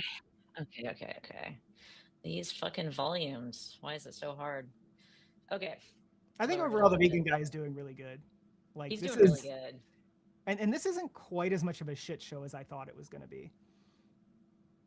Yeah, like you thought it would be really bad. Yeah. Like, and I mean, like I think the one, like the lady who was before this, like hers was so bad that it wasn't actually bad, because I don't think people are going to watch that and be like, yeah, she had made great points. You know what I mean? Like her just general delivery was like, I'm unserious about this. Yeah. I think the only one so far that people may have seen that have been like, oh, that vegan got owned was probably the regenerative guy. I can see non-vegans feeling like the vegan possibly lost that, but I think beyond that. He seemed kind of unhinged though. He did, but I feel like a lot of people fucking like that now. Like people are like, like they're like, oh, he really stands by his convictions. Look how red and angry he is. Because so, for instance, omega-3s, fish have omega-3s. You can get it from nuts as well. So here's the thing: is that for nuts, it's actually. Can you get omega-3s from nuts? Can you just get everything from nuts now? I think walnuts have omega-3s, and I know. Okay, like, there we go. Well, and then like chia seeds and hemp seeds, those aren't nuts exactly, but flax seeds. Yeah, and flax seeds. Your body has to convert it to what it needs. Take your omega-3 tablet. No. So omega-3 tablet, you need. So that's another tablet thing. Why would you do that when you could just take fish or something? Yeah, why take supplements when you can murder individuals? Wow. Again, and this is like, again, it's another. This is like a more implicit appeal to nature fallacy. He's not explicitly saying natural is better, but this entire thing is undergirded by that vibe that it's better to get it from a food, you know, than it is to take a tablet. But like, it's like, what's the argument for that? Yeah. Similar. Well, and just be able to eat eat that. There are a bunch of reasons. The one is the moral reason, which is significant. Our oceans are being destroyed. 3 to 10 trillion fish being taken out of the ocean. People complain about shark fin soup and they don't want whales being killed. The bykill is absolutely enormous. And when you're talking about the suffering for the non-human animals as well, when you talk about the cost, the University of Oxford study in 2021 found it's 30% cheaper to have a vegan or vegetarian diet than it is to have a meat-based diet. And the fish pescatarian diet was the most expensive out of all of them. So it's more affordable. If you're spending $10,000 on groceries as a house each year, you're going to save $3,000 by going vegan. That's a very strong argument for not going. Oh, that was so good. Oh my God. That was good. I've never done that before where I actually like, because I've told people, you know, it's about like 20% or 30% cheaper or whatever. Yeah. I've never done like the entire year, because that really hits different when you're like, oh, I saved $3,000 this year. Yeah, like anytime you can take stuff and make it concrete in a way people understand, like that's good. I also love how he preemptively brought up the cost argument before anyone even made the claim that being vegan's more expensive, just because so many people think it's more expensive. It's good to get ahead of it. Yep. Going for the fish. You could eat pescatarian, but then you've got all of the destruction of the wildlife, and you've got the killing of the animals, and you've got the cost as well. Or you could just take that omega-3 and B12 tablet, and you can significantly reduce your. You also need to take calcium. You need to take vitamin D. You have to take selenium. You have to take iodide. 95% of people in the 95% of people in the US are vitamin D deficient. Yes, that is fair. And you. Is it really 95? Wow. That's, yeah. That was smart, because obviously most people eat meat, so blaming that on veganism is pretty ridiculous. Something I don't see people do a lot here either is like, first off, you don't need to take all the things that he listed, but like non-vegans will do this. They're like, you have to take this and this and this and this and this. And like, it's this rhetorical technique to make it sound like overwhelming. And it's like, yeah, you know how long that takes? I literally do this. I took all of it. You know what I mean? It's like that's what a multivitamin is. You can take it all at once in 2 seconds. Like, we do prescribe that, but the thing is, unique to veganism. As I've seen patients, as I've been rotating through different things. Can you rank the diets in terms of healthiest? Would you go pescatarian, vegan? I'd go Mediterranean first, yeah, and then vegan, pescatarian, and then vegan. Okay, so here's the important thing. We're not too far away from each other. We're not too far away, but here's the thing: is that I think about my patients, and I think about what is achievable for them. And the problem with, and I think what's affordable for them. What's affordable? So affordable, but also expensive but listen, to live here. Can I? Of course. Sorry. The other thing is, I've seen medication non-compliance. Like I myself take a medication for blood pressure, and I suck at it. And a lot of other people, one of the biggest things in America is that a lot of people actually are just not compliant with their medications. So what is that? Just they don't take it. They don't take it. So it's either we have them high BMI, take a bunch of medications. Yeah. We do a vegan diet. We give them a lot of supplements, like 5 or 6 actually, that you would need. Or you can have the Mediterranean diet, where you can just have a good diet without those supplements or added things in it. Yeah, you don't need those 5 or 6. You need the B12 tablet. You need B12, omega-3 calcium as well. And the hard thing is that you have to be super careful about how much of the macronutrient you're consuming. So as a vegan, you have to make sure, okay, I'm having this many of this kind of food group, this many of this kind of food group, because you want to make sure that you're getting those vitamins and those micronutrients in.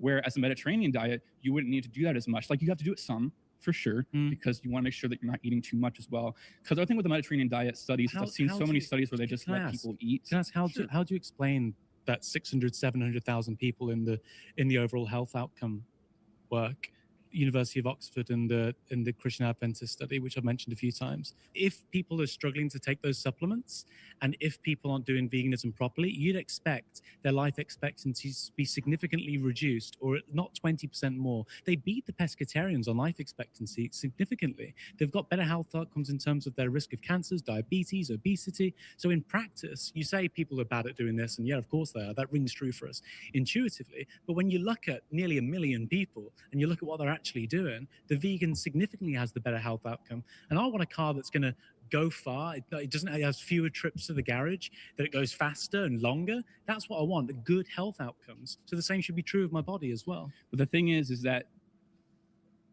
yeah, I love how he once again brought it back to the studies, and there's just so much, like, I feel like one thing non-vegans do all the time is they project. This is something I did too when I was not vegan. They think that being vegan is like so difficult and so impossible that no one can do it. But in reality, it's because they haven't really tried and just assume it's really hard because you're so indoctrinated by thinking that meat and dairy are like the most important foods. Mm-hmm.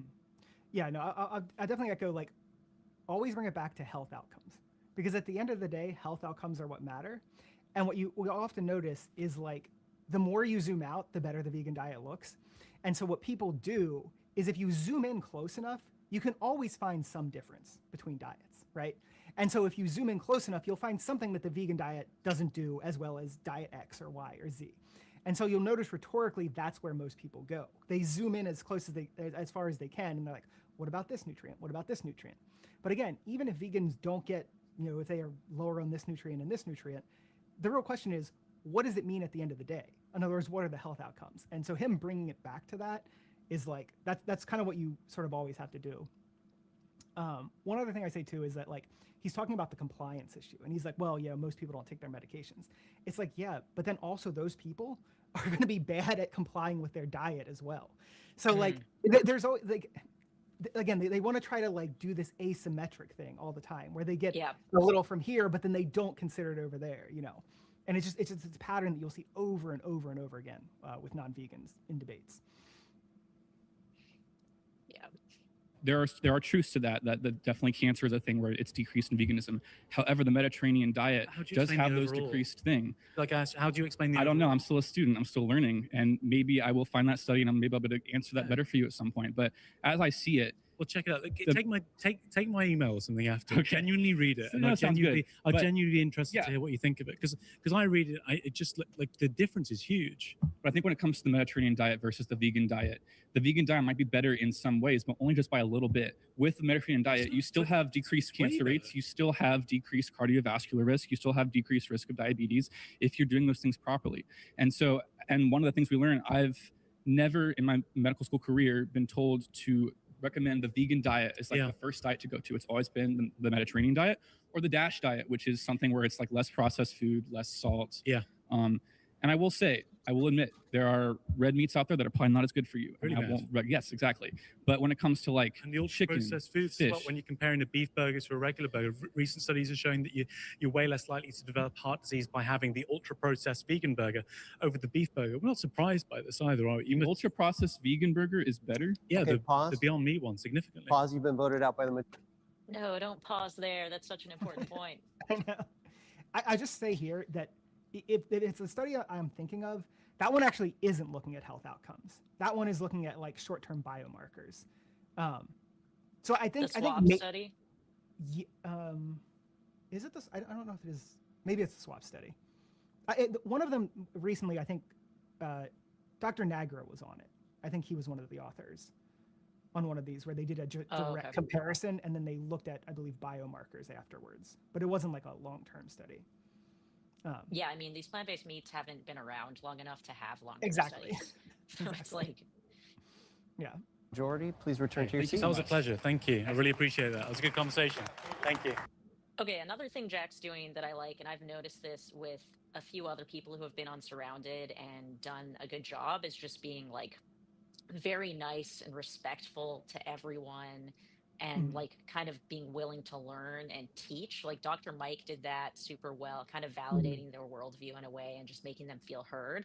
Then on the other side of that, you have like the Jordan Petersons and the Destinies who are just openly hostile to everyone. And it never goes well for them. So just treating people nicely while you're there is one of the best things you can do to make the audience like you as well. Yeah, I think so. I think he's coming across really well in general. Like not a pushover, but also not like arbitrarily rude. Yeah.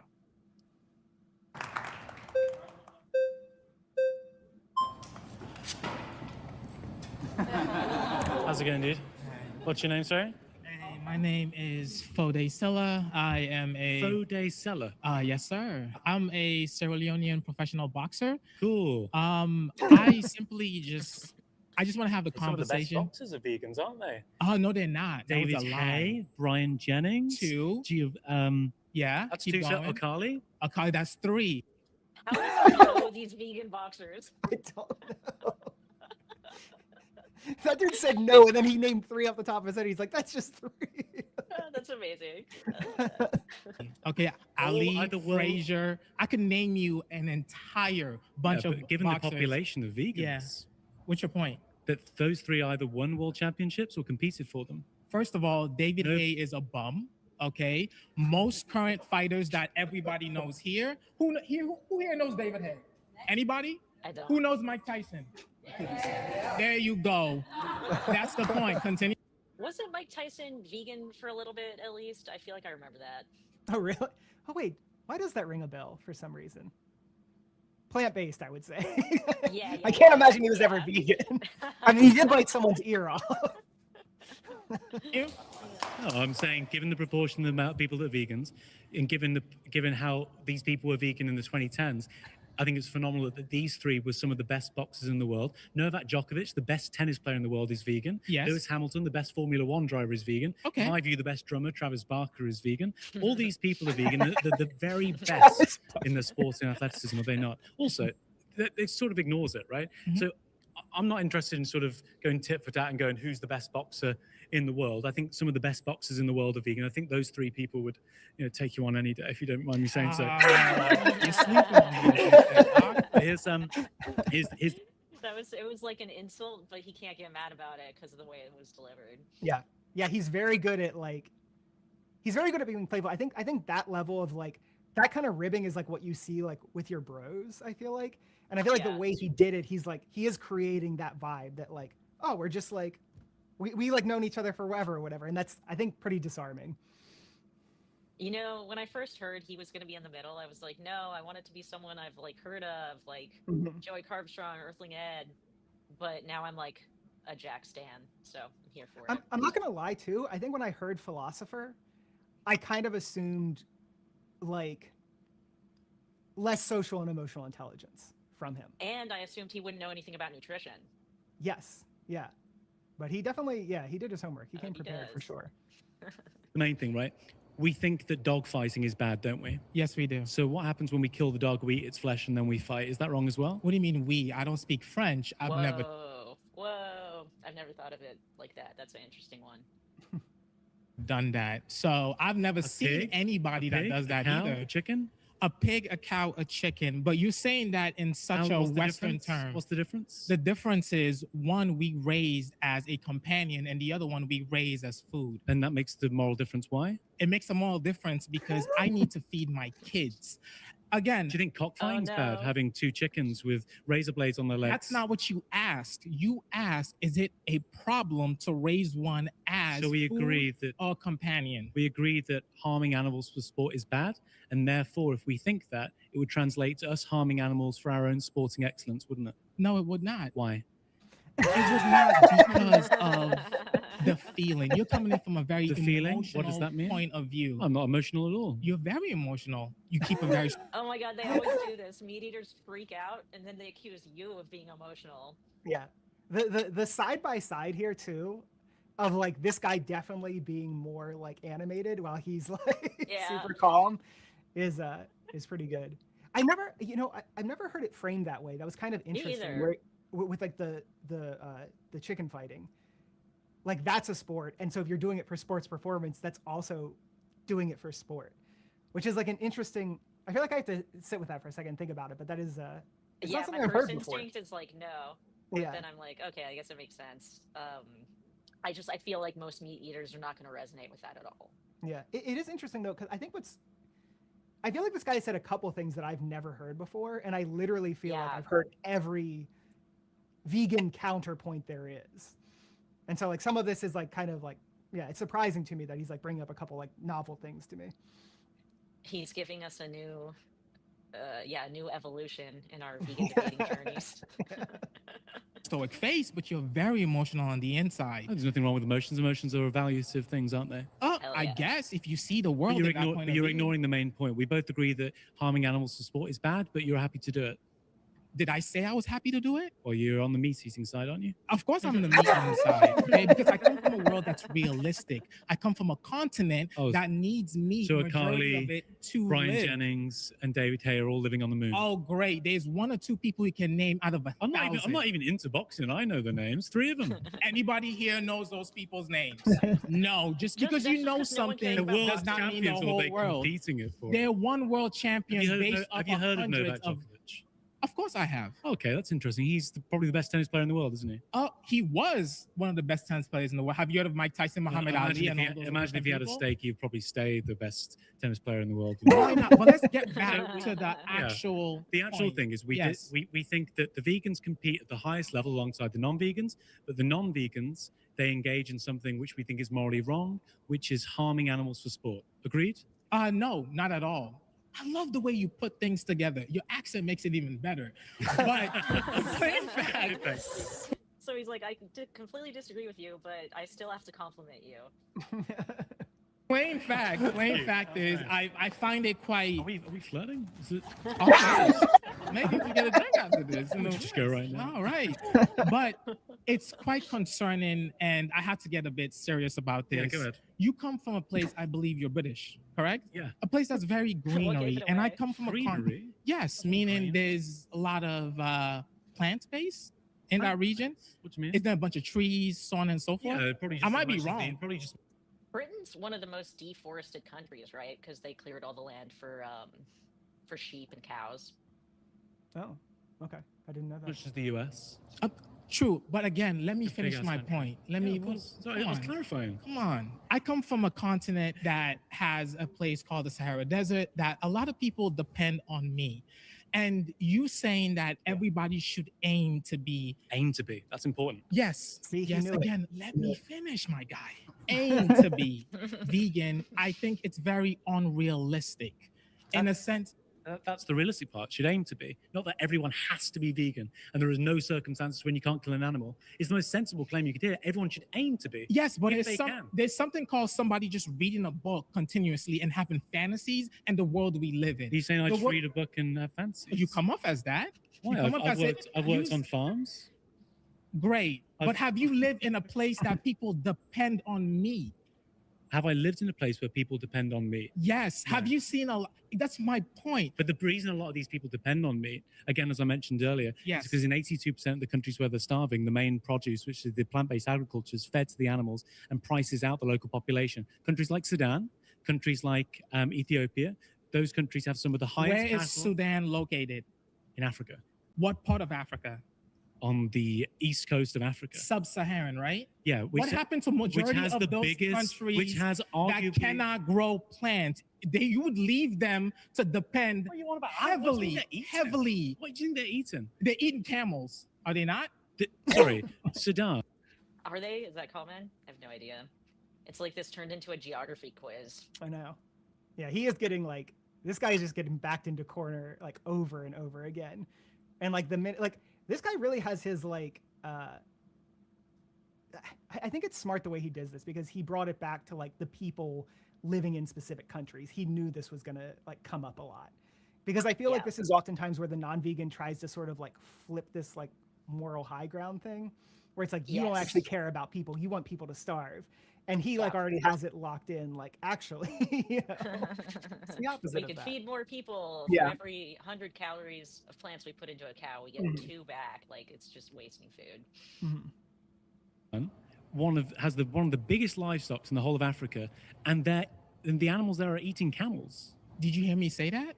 I'm trying to understand what you're on about. Okay, let me say very slowly. Maybe my American English is not going so well for you. We're not going on this date, dude. Okay, come on, we talk to you. It's such a great chemistry. What I said was a place like Sub-Saharan Africa and Sahara Africa itself depend heavily on certain meats, correct? Yeah.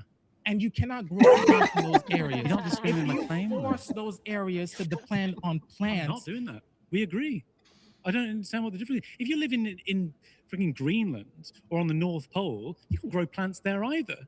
But my claim is that veganism is the practical rule to avoid the unnecessary suffering wherever possible. And my claim now is that everyone should aim to be vegan. But the reason why the overwhelming number of people can't go vegan is because of factory farming and because of animal agriculture. We're not living there now. None of you are living there. It's not an excuse for anybody in this room. You keep saying we. First of all, you don't know anything about these people around us. They're all meat eaters. So what's wrong with that? First of all, the judgmental side of you is crazy. So we can't go on this date at all. All right? Judgment? Secondly, I know they're all meat eaters. I know they're all some people have flew in, some people have managed to get here, and they have access to plant-based products, yet they choose to eat meat. Okay, pause. You've been voted out by the... Yeah, he's doing well. He's fucking everyone up. I mean, he's basically just fucking everyone up. That's the thing, though, is arguing against veganism is something everyone thinks they can do easily, but then their arguments just fall apart. Yeah. It's overconfidence. And it's the problem is being on the other side of this as a vegan, to me, this just looks like these people are all falling flat on their fucking face. But it's it's always hard to judge, how does this look to non-vegans? You know what I mean? It's always a little tougher, but I think he's doing pretty well. Like I think he's coming across as really personable but firm. Like he is not backing down. He's got the statistics, and he still has this like slightly playful vibe about him. Like when he said like you're being so judgmental, like this guy has not come across as particularly judgmental. Like yeah, I didn't think he had either. But if someone's vegan, people just project that judgment onto them no matter what you do. Yes, 100%. Majority, please return to your seat. I got you on that one. You can say I got you there. Yeah, I'm breaking protocol. This is real quick. Just go with it. Just go with it. Oh my God. I don't want to waste all their time, but you say everybody should be vegan. Yeah, aim to be. Everybody should aim to be vegan. See, Okay, I can't hide from the fact I'm a carnivore. But there's shit. Carnivore. There's two groups of people though that I want to challenge your claim on. The first is hunters. So I have a good friend. I grew up in Colorado. I have a good friend. He's a hunter. Probably one of the most ethical people I know. I could make the argument that people like him actually do quite a bit to minimize animal suffering because he doesn't participate in industrial farming. He kills his own meat. And he has made the argument to me that, you know, taking an animal's life in the wild, you're sparing that animal from the worst death, a worse death that it will experience. Because when an animal dies in the wild, it's usually pretty ugly. It suffers a lot more. So he's reducing the suffering of animals. So I think you might be actually more aligned with hunters than you realize. I'm more aligned with hunters than the person who's engaging in factory farming or what they think is conscientious farming, for sure. What I will say is, first of all, the hunters typically aren't honest about why they do it. I think they do it because it's fun. I think they do it because it taps into that evolutionary feeling, like having sex feels good, being warm feels good, hunting feels good. I don't think it's sensible to deny those things. When you look at when they're hunting elk and deer, for example, in Wyoming, in the national park there, the state actually fund the feeding of deers and elks during the winter to make sure the population's up. And then the hunter goes, I'm just there for population control. And in Texas too, you've got these automatic feeders. And so they're keeping the population up just to go hunting. Nagy Ellis did a research paper on this and found that 65% of all the deers and elks that are killed are male. So if you want to keep the population down, what you do is you kill females. You don't kill 65% males, because one male can impregnate 5 females and so can 2, right? So it's not that's not the reason why they're doing it. And they're doing it to catch with the animals. But on the terms a more of suffering, optimal system. Agreed. Yeah. So here's the problem with the argument that we're relieving the suffering. Say, for example, I really liked having puppies. I love puppies. I'm a big dog lover myself. But, you know, having a dog, it's a handful. So at 11 months old, I sneak up behind my puppy and I slit its throat. Right. Kill it quickly. That'd be terrible. Death is bad, right? In and of itself. It would be wrong to do that. Even if it was painless, if I had 50 puppies over my life and I just killed them painlessly. So when you deprive the elk or the deer or the pig of life when you're hunting, you're taking away that life in the same way as you might do a puppy. Now, there is an argument to say, and this is perhaps where we can find some agreement, that the deaths are going to be typically worse from predators, natural predators, wolves, big cats, than they are going to be for hunters. There are bad hunters too, but on the whole, you can probably expect to bleed out 30 seconds to a minute, average hunter when you're taking a shot with a rifle. And that can typically range 8 to 10 minutes if you've got a predator that's crushing a skull or bleeding out of the neck. So you have to ask yourself honestly, the average elk or deer has been killed at about 4 to 6 years old, but they could live twice that length. So you're depriving them of 2 minutes of pain and suffering, but you're also depriving them of 6 years of life. Right. But I think a hunter would argue that they're not killing all the elk. You know, it's a unfortunate fate for a select elk, but then they're killing that elk for meat. So I guess. What does that even mean? Like, it's also super disingenuous how he's like, oh, I'm a carnivore, but I'm going to argue for hunting, even though I don't even hunt. Yes. I mean, like so many people bring up hunting who aren't hunters, you know. I have a lot to say on this. I'll wait till they're totally out of the hunting thing, because I had a video written that I've never made on hunting, and so I'll just like drop some statistics in here. Oh, afterwards. Hell yeah, we're getting a preview from Justin. Well, I don't know, a preview, maybe the video that will never be made. The only argument is, it seems like maybe rejecting hunting might be too myopic or idealistic for your mission, because they seem like they're kind of a good ally for your cause, which is to reduce the suffering, frivolous suffering. Yeah, I don't think reducing suffering is all that's important. You could blow up the whole world right now and that would end all suffering, but I don't think that's something we should aspire towards. I agree with that. Another question I have, Should children be vegan? Yeah. Why? Doesn't that feel like a bit of a risk? I'd say the biggest What about the children, guys? risks on health outcomes. We're talking overall health outcomes. So we're trying to avoid the nutrition game, not to dodge the argument, but to go, when you're looking at nearly 1 million people and their health outcomes, the kids are going to be like child obesity in this country, right? Huge problem. They're going to have lower BMI if they're vegan.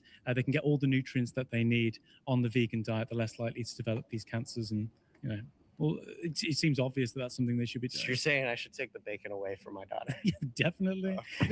Take the class 1 carcinogen? Yes, absolutely. Even with the ultra processed foods, I think we've been speaking about earlier, you have an ultra processed Beyond Burger or something. There's been studies that show that they're way better than having the beef burgers or the bacon. So if you want your kid not to be fat, cancer riddled, and have heart problems, then it's probably best to make them a good old fashioned vegan. Okay. You know what I don't like about this? I'm off. Okay, or maybe there's something blocked on my view, but where are all the sort of fact checks where they actually give? Because when he's saying that, they could just flash up the study that he's talking about, and that imbues it with much more authority when he's saying this, and they do a fact check. But I'm not seeing any of those on this one, which feels kind of sus to me. It's usually done by Straight Arrow News. Yeah, that's weird. They usually do have a fact checker. Maybe when they got the host, they decided to move away from the fact checker. One time when I was on Jubilee, the producer, she was talking about how people really hate the fact checker because they disagree with it. So it might just be kind of a choice they made. Okay. Well, do you want to give your hunting spiel now? Yeah. So I haven't looked at this in a while, so I'm just looking at my spreadsheet from a long time ago. But one thing people will say is they're like, oh, look, I just kill 1 deer a year, and that feeds my whole family. It's kind of like the 1 cow a year, except it's actually worse with deers. So it depends on how much you think deers weigh, because there's a pretty broad range of deer weights, but it's something between, I would say in the most charitable case, the calculation I have is you would have to eat 21 deers a year. That would be all your calories. Wow. Assuming you get all your calories. That's the most charitable case. In the worst case, I have 146 deers a year. So these would be there are deers that are in the range of 30 pounds or something, which are very small deers. But yeah, it's somewhere between 20 and 100 and 140 or 50. And the most reasonable case that I have, the sort of more middle of the road, is probably about 40 to 45 deers is what you would eat in a year. So this whole that would just be 1 animal. It's no, eating deers would already be way more than even killing cows. But something people don't think about here too is the one claim is I hurt less animals, but the second claim is this is more environmentally friendly. Mm-hmm. But the thing that people don't understand again is that we're looking at a per capita thing. So as much as people hate industrialization and giant operations, the point of a giant operation is that it's much more efficient, right? You have economies of scale, by having a bunch of, by having a whole field of plants all in one area or a whole field of animals all in one area, you can run your whole operation much more smoothly and much more efficiently, right? So the thing with deers is you have to go out every time and kill these deers. So you don't go on one hunting trip and kill 40 deers and then come back and have food for the year, right? So if you take the number of deers you would need to eat and then the success rate, and the success rates are abysmal. If you go and look at either what is reported or you go on message boards, hunting boards, Reddit, things like that, the success rates are often 10% or less, 20% success. By success rate, you mean I go hunting this weekend and I actually deer. Yes. Okay. Most of the time you come back with nothing. The vast majority of the time you do not come back with deers, according to all these hunting message boards. So if you consider the number of deers you need, plus the fact that most of the time you don't come back with any, and then you have to think about, okay, well, how far do I drive every time, right? So if it's 5 trips, right, to get 1 deer at a 20% rate, that's 5 driving trips, right? And then you have to do that 40 times a year. This is not sustainable. You know what I mean? And this is the thing that people don't think about is they're just oh, I walk in my backyard, shoot a deer, eat the deer, so sustainable. It's no, there's all these things that go into it. That's the wear and tear on your car. That's the gas of your car. It's all the things you have to buy. If you go on hunting gear websites, the amount of hunting gear people buy with fucking deer stands, guns, sights for their guns, tents, all the full like camo, all that stuff. That's all resources that I have to put in, and that's for one person. And so then the next person also has to have all that shit and do all these drives and do all these like failed missions or whatever. And so like when you add all this up, it is just like very clearly not a sustainable practice by any means. Yeah. And then kind of going to the argument where the animals are going to have a better death if they're killed via hunting compared to a predator, is that those predators are still going to eat deer. So like you may be killing that one deer, but another deer is going to die for the predator anyway. So it's still an increase in them being murdered. Yep. Yeah. Nice to meet you.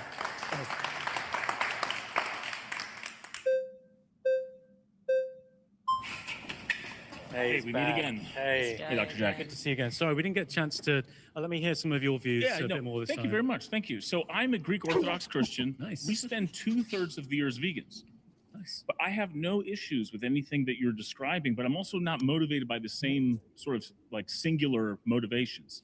So like I'm not doing it to save the animals. I'm doing it for fasting. I'm doing it for restraint. I'm doing it for virtue development. And so in a certain So he's basically doing it to be morally superior. sense, I wanted to ask you this. If I told you there was a population of Greek Orthodox monks, they all look like Gandalf, in Mount Athos, and they've been outliving society for 1,200 years. And they actually are vegetarians throughout the year, and then vegans sort of spliced in. We actually mimic the same patterns.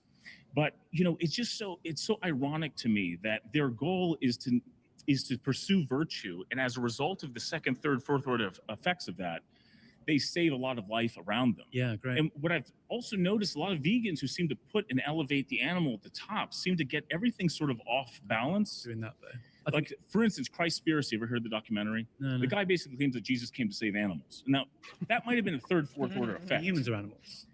Well, beasts of burden, okay? However you want to describe it. You say they're animals, though, right? I would. So are we. But the apex predator, the apex creation. You know, my colleagues here were talking about Genesis. There were only 3 promises when we left the Garden of Eden. It was pain, it was work, and it was death. Death enters the world so that sin would not live forever. And I thought what was interesting is that when Noah's flood occurs, you know, whether it's literal or not, the directive was eat meat so that sin wouldn't live as long. And God says, like, I demand a sacrifice or repentance for all the meat that's eaten as well. He didn't just go, the hell with it, just eat meat. He goes, I want blood for, like, essentially blood for blood. Yes, but then Solomon ends up killing enough animals that you couldn't even count them all at some point. So there's a little bit of a... Whenever people talk about the Bible, I just like zone out. Like, I just know so little. Natalie, I was about to say the exact same thing. Really? He starts talking about the Bible, and dude, my eyes glaze over. I'm like, this is already a level of dumb I do not care about. I hear Sullivan, I'm out. I know. It's so hard for me to engage with. Like in like street outreach, when someone brings up religion, I'm just like, all right, here we go. It's like when I asked you to be on a stream, and I was like, is it okay that it's on Easter? And you just started laughing. Yeah, that's fine.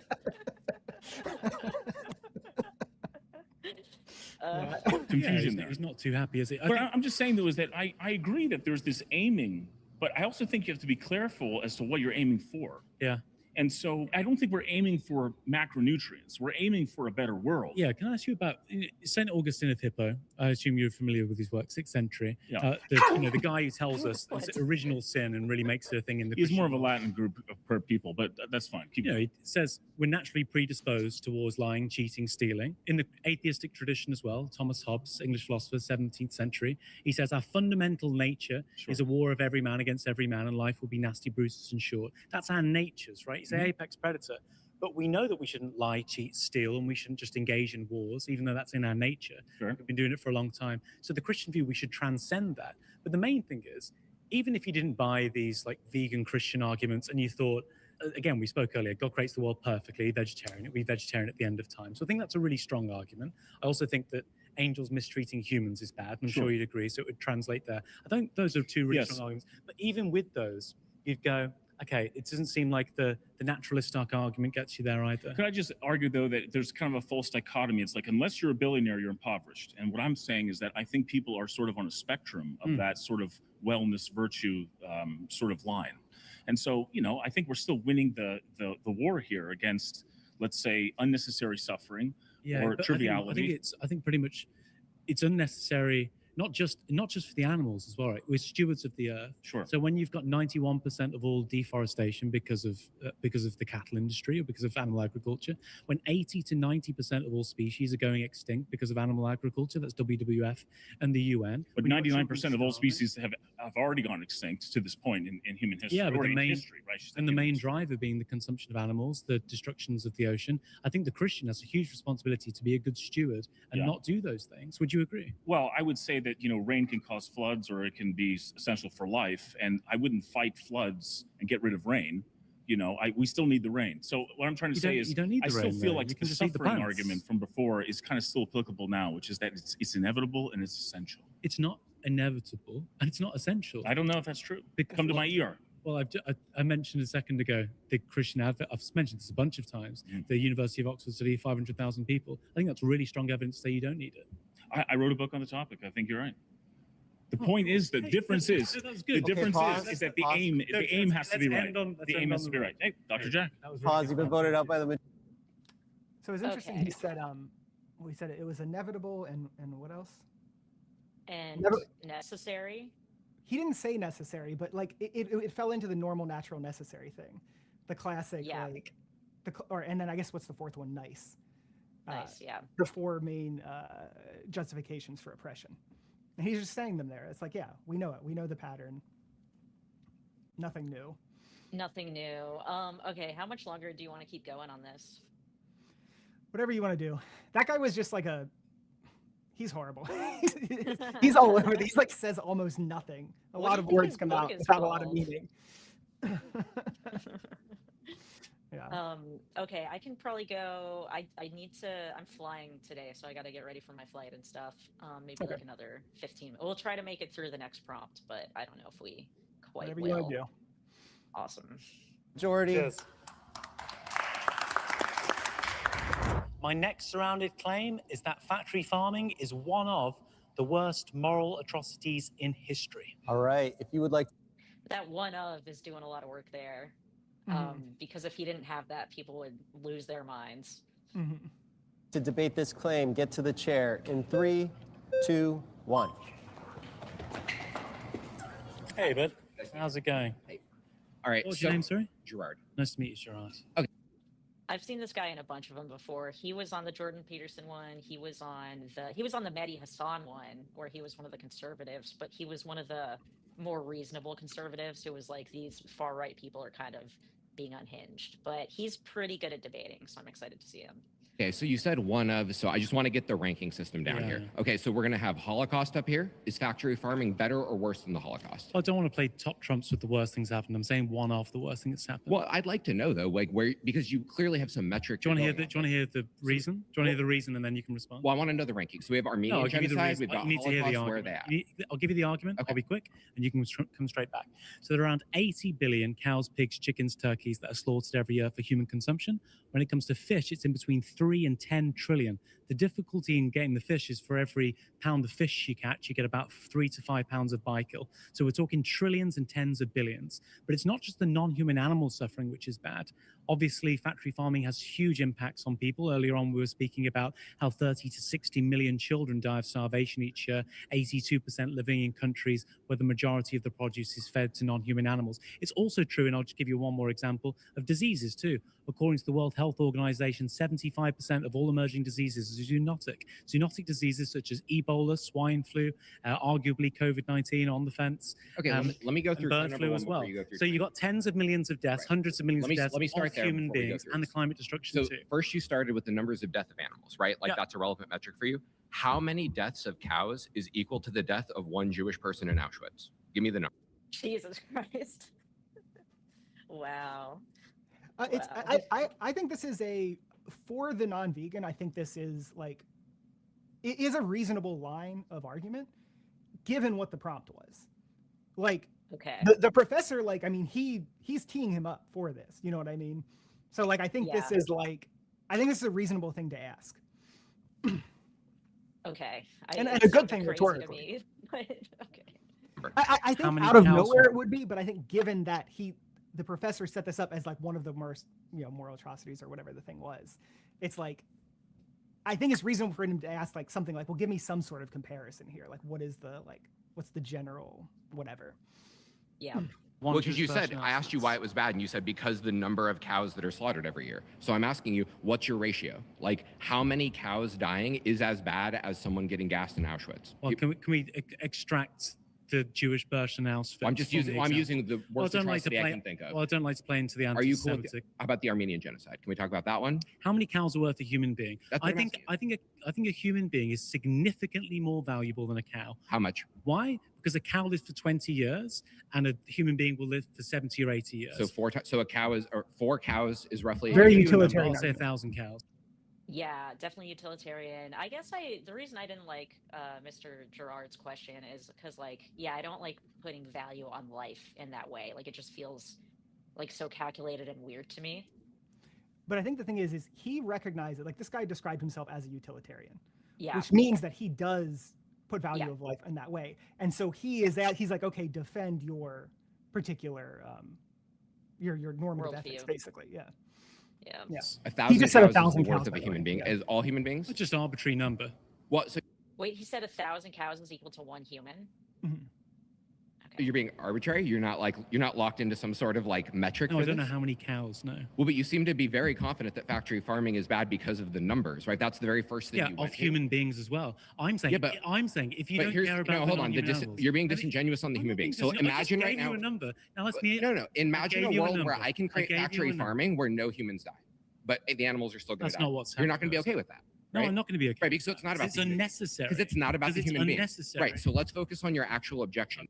Why is it so hard for it to be about humans and animals? Like, why is he just trying to dismiss that? The number of animals that are dying. Did you hear my definition of veganism earlier? No. Well, you should.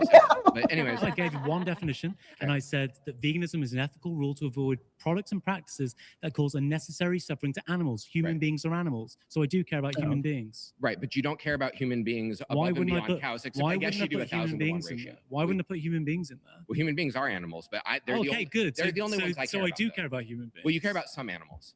No, I care about human beings because that includes in animals. Right. And so, but let's say, okay, that there are non-human animal deaths. But now I'm asking you, let's say there are 2 boats and one of them is going. No. Are there hundreds of I'm going to give you a hypothetical, and I'd like you to answer it, please. Just briefly. I'll be very brief. There are 2 boats. One has 3,000 cows. One has a human being on it. One of the boats will sink. Which boat will you sink? 3,000 cows, or will you kill a human being? I'll kill the human being. Over 3,000 cows. 2,000 cows, you'll kill a human being to save 2,000 cows? Yeah, what about you? How about chickens? What about you? I'm saving the human every time. An infinite number of cows? An infinite number of cows would have the problem of then the world would be out of cows, and I wouldn't want that to happen. But that's ultimately any animal. My commitment. Any animal? Would you? That's such bullshit. Okay. Veganism. Hold on. You gotta pause it. So, I think that the professor was, dodging a little bit on his hypotheticals because, the point of a hypothetical isn't that it's realistic. And so he did actually answer. He said around 1,000 cows. But when he flips it around on him, then he's like, well, it's not realistic because we'd be out of cows. So, again, the asymmetry is coming out because now he's playing the game of I can't answer a pure hypothetical. I have to now impose a realistic standard into it. So yeah, I think that was a little disingenuous on his part. Any animal you put on any non-human? No, human animals are the only animals I have moral agency for. Okay, so how about Neanderthals, who were our ancestors 40,000 years ago, who your ancestors would be having sex with, who would look just like they were. Well, I don't really have any moral relationship with the Neanderthals. If you change the hypothetical, so I do that. So why are humans more valuable than the Neanderthals? Because morality stems from our relationships with others. It doesn't stem from some weird trait like, do they feel pain? Just from the relationships. Right, because some weird trait like feeling pain. Yeah, some just arbitrary thing like feeling pain. Yeah. You think it stems from feeling pain? Right. You think it stems from feeling pain? That's silly. No, yes, it does. Morality comes from pain. I said any of the major world philosophies would agree with me. Which is a great appeal to authority, and I'm very happy for you. It's not an appeal to authority. You said, I'm saying yes, it's true because all the major philosophies say that. So Platonism wouldn't agree with you on there. So that's Platonism wouldn't agree with what? That feeling pain is the end all be all of what morality is based on. I didn't say it was the end all be all. But it's what you're basing your morality on. So if tomorrow scientists came out and they said actually trees feel pain. You think Plato's form of the good coincides with unnecessary suffering and pain? It coincides with eating meat and not veganism. Once you brought together with the form of the good, then you're going to be harmed forever. No, if you're brought together with the form of the good, you have no problem killing animals for food. That's why the people who studied Platonism, Plato, Aristotle, Socrates, ate meat. You think the form of the good involves unnecessary pain? Yeah, I think we're getting a little in the weeds, but it can involve unnecessary pain on things that are not part of your moral community. Yeah, it's not relevant. So you think a Platonist would allow? Oof. That's a bleak take.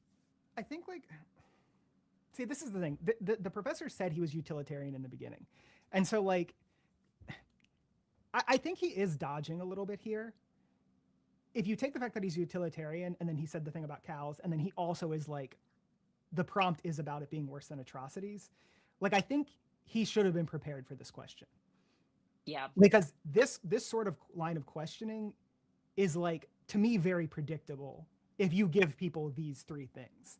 And so I'm surprised that he wasn't more prepared, that he didn't have a more like polished sort of answer for this. Maybe he thought these people were going to be dumber, because most of them were. It's like, this guy is this guy is by far the like most philosophically sophisticated of anyone who has come up here. Yeah. And it's like it's almost like a whiplashy, like, oh, okay, there's someone who can actually has some ability to argue here.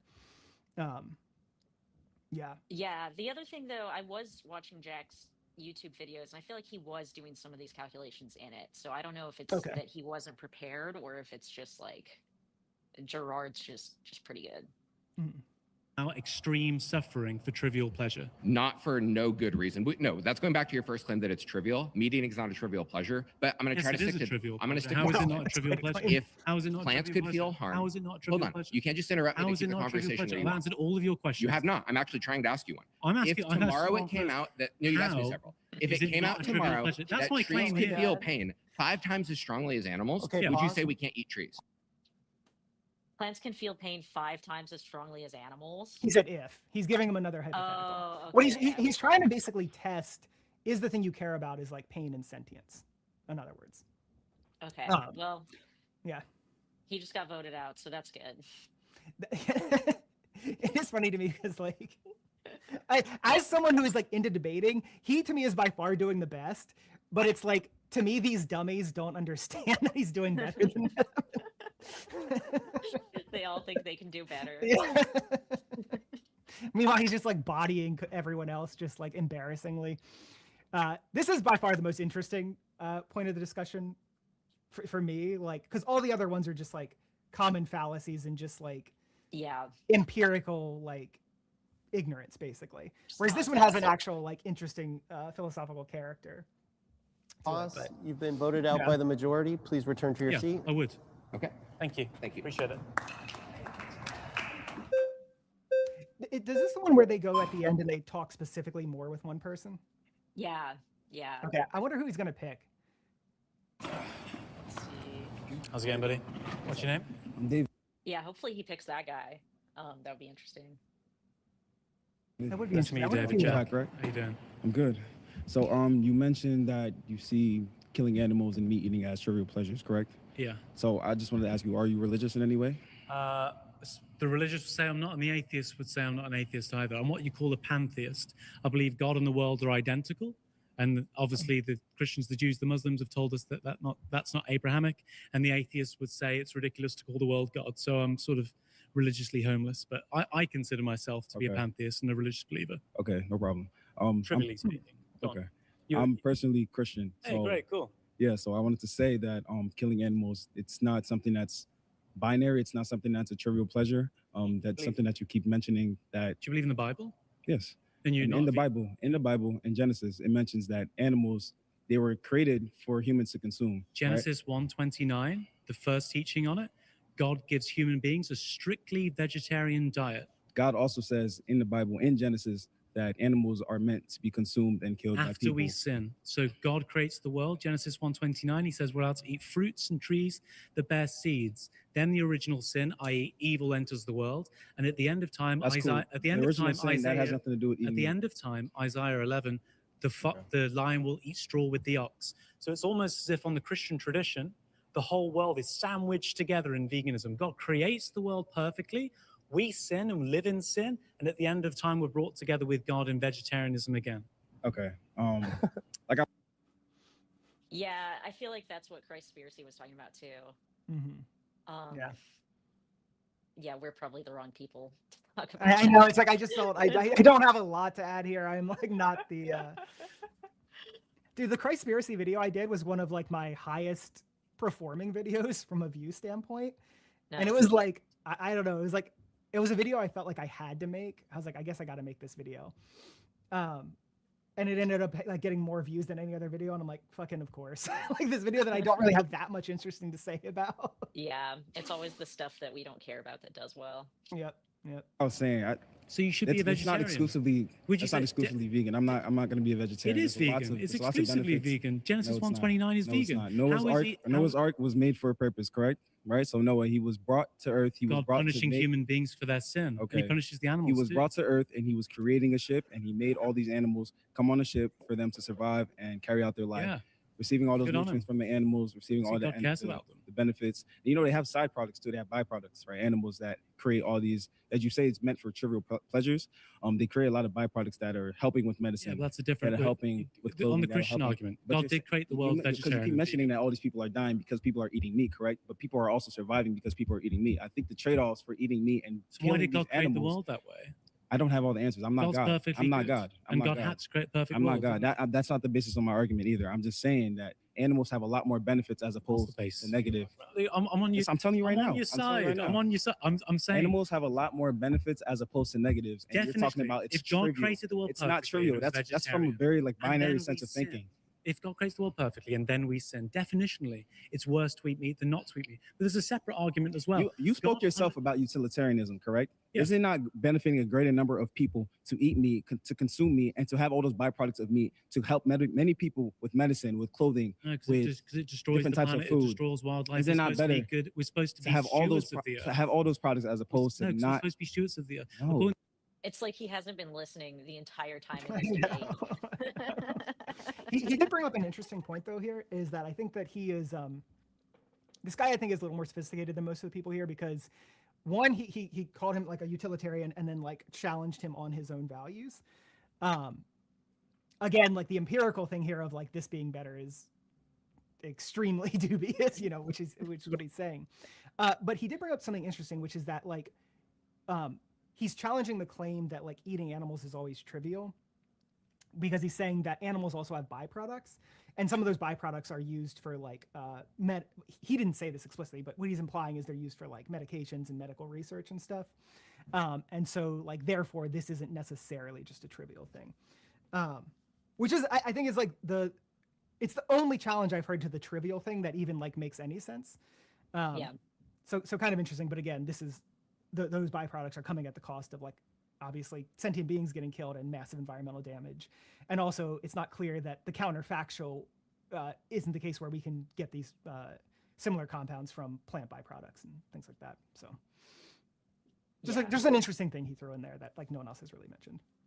To Robert Goodman, 51% of all climate change is caused by the animal agriculture industry. There is no way that on a Christian worldview you can justify 51%? Factory farming. 51%. The last two popes have both condemned factory farming in their own words. It is not a Christian worldview. David Clough, the Christian theologian, the vegangelist he calls himself, has made this case very strongly. But there's a separate argument as well, very briefly. In Revelations 20, God cast down Satan to hell for all of eternity for the things that Satan did. There is a great chain of being on Christianity. God, angels, humans, non-human animals, plants. When the angels sin and exploit the people below them, such as Satan leading humanity astray in the Garden of Eden. Exploit the people below them. Yeah, leads them astray, creates evil. Then God punishes them. So he punishes the angels, even though they're more rational, have more free will, have more powers, and they're closer to God in the great chain of being. He punishes them for hurting humans. He will punish humans too for hurting animals. God loves even the sparrows, Matthew 10, Matthew 12. I don't believe God, what do you mean you don't believe? It's the Bible, it's your scripture. Genesis, it does not you don't say believe that. the Bible then? Okay, That's not what I'm saying. Genesis 1:29 does say that. Pause. That You've it's been vegan. voted out by the majority. Pick it out. Any comments? I don't know. I'm just saying, like 95% of these people are just getting absolutely destroyed. Like I don't know. Yeah, it is. I watched a good number of these. You know, and you know maybe this is my vegan bias, but I do think the vegan is doing better than the majority of the like surrounded people that I've seen. So. Yeah, although I feel like generally whoever's in the middle of surrounded does come out ahead.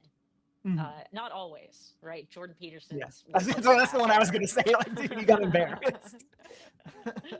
I thought Destiny was really bad. Charlie Kirk, I think, did pretty bad. Charlie Kirk was the first surrounded ever. Oh, okay. And I don't know where Charlie Kirk really got bodied when he went to was it Oxford? Yeah, that was the one where I was like, oh my God, this is like, that was wild. You have to like hang up your career. You have to quit. You should go into hiding. That's when I was like, wow, schools over there are like way better than in the US. It's kind of sad. Well, but the thing that was interesting is like when he goes out, right, to a college campus, he gets to do the edit. So he can have all the conversations that make him look the best. And so when you actually go to a school with a debate club and you don't get to have the edit, it's like, that's how he actually performs, you know, which that was a much more realistic version of Charlie Kirk's rhetorical skill and general intellect, I think. Return to your seat. Hey, pleasure. Thank you. Cheers, dude.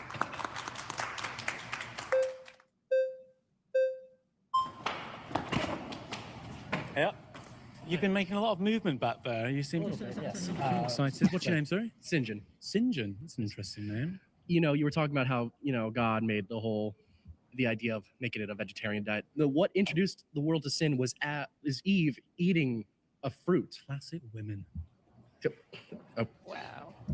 Okay, I wasn't going to... No, I'm just kidding. Sorry, it's a joke. English humor. Okay, yeah.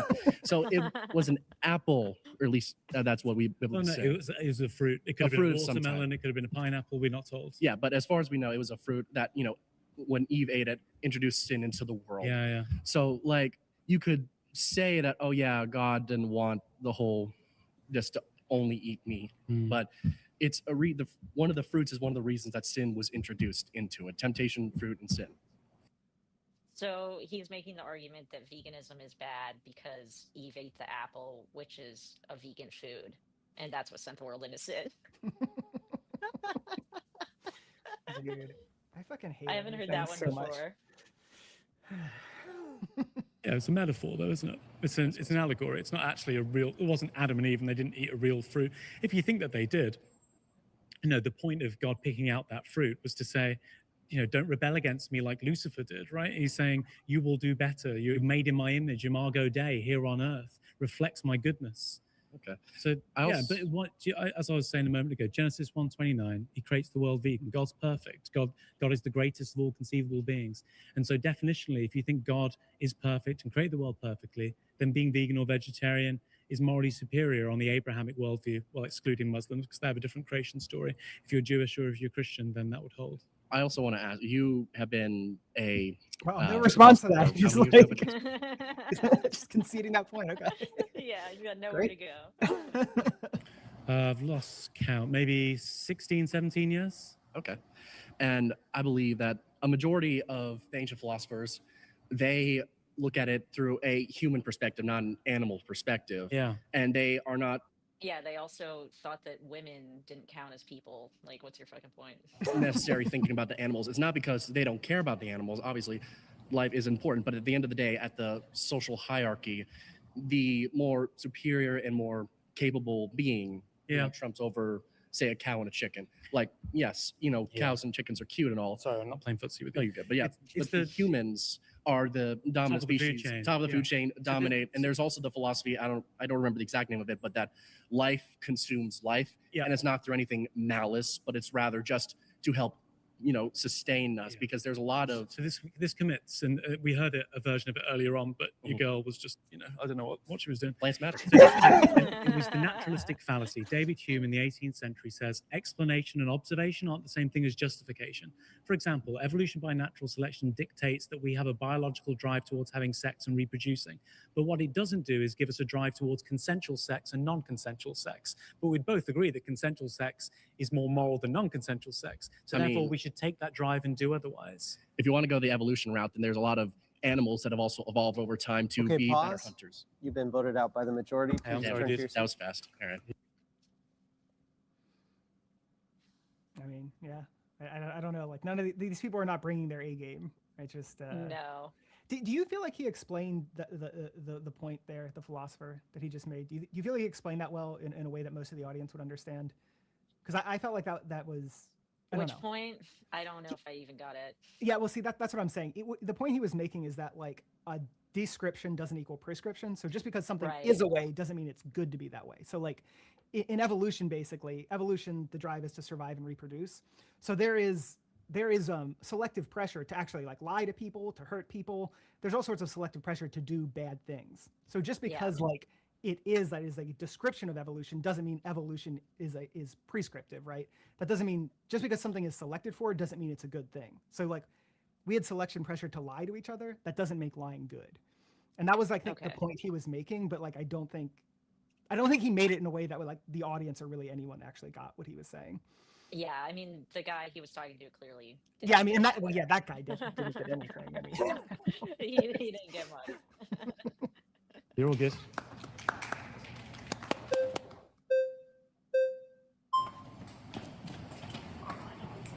Hey, nice to meet you. Nice to meet you. What's your name, sorry? Dang, our Real Housewife didn't get there first. Does she actually want to get there? I feel like she runs up every time, and then like, I feel like she likes running up as like part of the thing. Because I felt like she could have sat down first there, and then she was like, "Oh shucks!" Like she has like really exaggerated like theatrical motions. I love her. Dara. Dara? Yes. Nice to meet you, Dara. I'm Jack. Nice to meet you. How goes it? What's going on? It's going well. So I'm sorry for starting again with like the Christian argument. I thought Jesus Christ. I thought Jesus fed people fish. There's nothing of Jesus feeding people. Well, if Jesus was to feed people, he would have fed people fish. Yeah. Yeah. So what? How is it like not? It's probably the best. It's probably the best objection to all Christians should be vegan for sure. The only thing which we can say accurately from the scriptures that he probably did eat fish. He obviously comparably also says God loves even the sparrows, Matthew 10. He also says in Matthew 12, when there's a lamb down a hole, he's speaking to the Pharisees. He goes, even on your day off, boys, you're going to help that lamb out of there, aren't you? And they go, why would we do that? And they go, because humans are more valuable, but it's got comparable value. It depends whether you read it allegorically or not. It depends whether you want to separate the historical Jesus from the regular Jesus. Right. Historically in Palestine, Jesus would have had slaves. Jesus would have been married. It's not typically what people think Jesus is going to be. Right. Like that's why using the Old Testament, it's like really outdated when you're talking to a Christian, because in the Old Testament they tell you about how to manage your slaves, and you can we all agree that slavery is not right. So if you use the Old Testament, it's really like not a valid argument for a Christian. Do you think it was relevant that Jesus was a man? No. Palestinian? No. Human? Yes. Why? Because he came for humans. Just for humans, not for the whole world? I thought it made it pretty clear that it was to unite God with the whole of his creation. That like I don't think he ever spoke about salvation of cows. No, not salvation of cows, but the whole world. He made it clear that he was here for the. And he spoke to humans. I don't think he ever like evangelized cows or like butterflies and birds and talked to them about repentance and right. So Jesus doesn't value the non-human animals. He didn't come here to evangelize cows and birds. No, because they don't speak. Right. So it is relevant that he's a human and not a this. cow, because he came to evangelize and to for the salvation of humans. Yeah, but he also came. What my argument was that he also came in that time and place for Palestinians in the 1st century. But he came for all people, even though we weren't there at that time and place. And even though he's a man and a Palestinian, he's still here for you and I right now, according to the Christian tradition. And again, the Christian doesn't go, the whole of the Old Testament is a load of rubbish and we shouldn't take it seriously. Yeah, no, at all. And so it's just so like the context when is God did different. create the world and made it vegan and vegetarian, and at the end of time, when the lion eats straw with the ox, it seems like that is better for the Christian to do. Okay, that's okay. I feel like he kind of won this prompt in like the first minute of it, and then the rest of the time they've just been arguing about the Bible. Yeah, like I mean, like the whole thing is like I had to go back and like I was like, wait, what prompt are they on? Is it about God? And it's like, yeah, they're just like on a totally different topic now. Like no one else wants to. Again, this is I think a little bit with the moments, because I think the first guy is more of like a philosophical dude, so he's like willing to go to like the uncomfortable, like non-optically good places, but no one else wants to be talking about the Holocaust on camera here. Yeah. And so I think they're really just avoiding this one. Yeah. There's other things they could bring up, like I don't know. Yeah, but do they want to talk about slavery or like the Armenian genocide? They probably don't want to talk about any of that. Let's leave it there. Let's leave it there because this is not a history class. So how can you evaluate suffering? how can I evaluate it? Yeah, how can you say that something suffers more than something else, right? You value like the lives of all animals equally, right? The mistake that think people make about veganism is that we think that all animals are equal. There's a level playing field, and that they're all, So you do have a hierarchy for suffering, yeah. a hierarchy 100%. for animals, and where do you get that information from? It's not scientific, right? Yeah, it's a blend of neuroscience. It's a blend of animal behavior and information we can get from zoologists. So you're arguing that because there are like this amount of cows and they have this amount of nervous terminal, then that equates to like this amount of humans. Yeah, if you look at the neck of a chicken, a cow, or a pig, you'll find that it's got very similar nerve endings and bundles. Okay, so you did all the mathematics to decide that it was more. That's if you've got the same nerve endings on your neck and you've got a developed you brain need to do mathematics to create that hierarchy. And I'm not saying what is going on. I don't know exactly. I think it seems like maybe there's a language barrier here, but like I mean, what I guess what she's basically trying to get at, if I'm gonna like steelman her, is that she's basically being skeptical of like how do you know animals are sentient, right. And then like why do some matter more than others? Like are they like more sentient, or can they feel pain more? Like I think that's basically what she's trying to say. I think that's I feel like I wish he would just say like, veganism isn't like animals versus humans, it's animals versus plants, or that's kind of my go-to whenever value discussions come up. I think this is I mean, I guess you can get into this position no matter what, but again, leading with I am a utilitarian definitely puts you in this position. It puts the spotlight on that much more, because that really does matter. It's like if a cow can suffer, if a human can suffer twice as much as a cow, well, that's going to be super relevant to his utilitarian position. And so like I think that's why a lot of people are coming to this, is because he framed it in that way to begin with. Mm-hmm. Yeah. That is I'm not saying that it's not a strategy. I can't do maths. I'm saying if you slit my throat and you slit a cow's throat, you're going to feel a very similar amount of pain. Okay. It's a sensible inference. Okay, how many like nervous systems? How many what?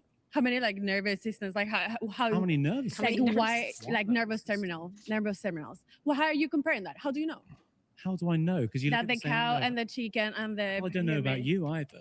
But you have to make a sensible inference. This is Descartes' problem of other minds, but there are sensible inferences that you can draw on the basis of it. So if you don't know all this information, how do you make the hierarchy? Well, if I slit your throat now, would that be bad? I don't know whether you can suffer or not. Pause. You've been voted out by the majority. Really threatening at the end. I didn't want to end on that note. Hey, you're good. You're an animal as well, so I wouldn't slit your throat. We're good. We're good. Nice to meet you too. So I think he's doing so well at being calm. He really is. He's like super calm. I think like if I'm going to really steelman what she's saying here, I think she's kind of getting at what this thing called like the Sorites paradox. So this is kind of like I guess the idea of like if you have like a pile of sand, when does it become a pile of sand? And how there's like no clear boundary, or if you have a puddle of water, like when does it technically become a puddle? Like, well, one drop isn't a puddle, right? But there's a point at which it is a puddle. And so it's like, what's the exact number of drops that makes a puddle? And then if you can't answer the exact number of drops, the person's like, well, your argument falls apart. And I think that's what her and that other like more philosophical guy were trying to do a bit, is like, what is the exact number of cows that equals a human? And if you can't tell me that, then your thing falls apart. Or like, what is the exact amount of neuronal structure that means that they matter? You know what I mean? And like, because you can't give me an exact number here. How many central nervous systems? Yeah, how many central nervous systems do they need? Or central terminals? That's why I think this is a language barrier. I feel like I feel like English might not be her first language. Yeah. But yeah, I think that's kind of what they're trying to get at, is this idea that like, if you can't name the exact number, then like your argument falls apart or something, which is that's a fallacy. But I think that's maybe kind of what they're getting at here, if I'm trying to read between the lines.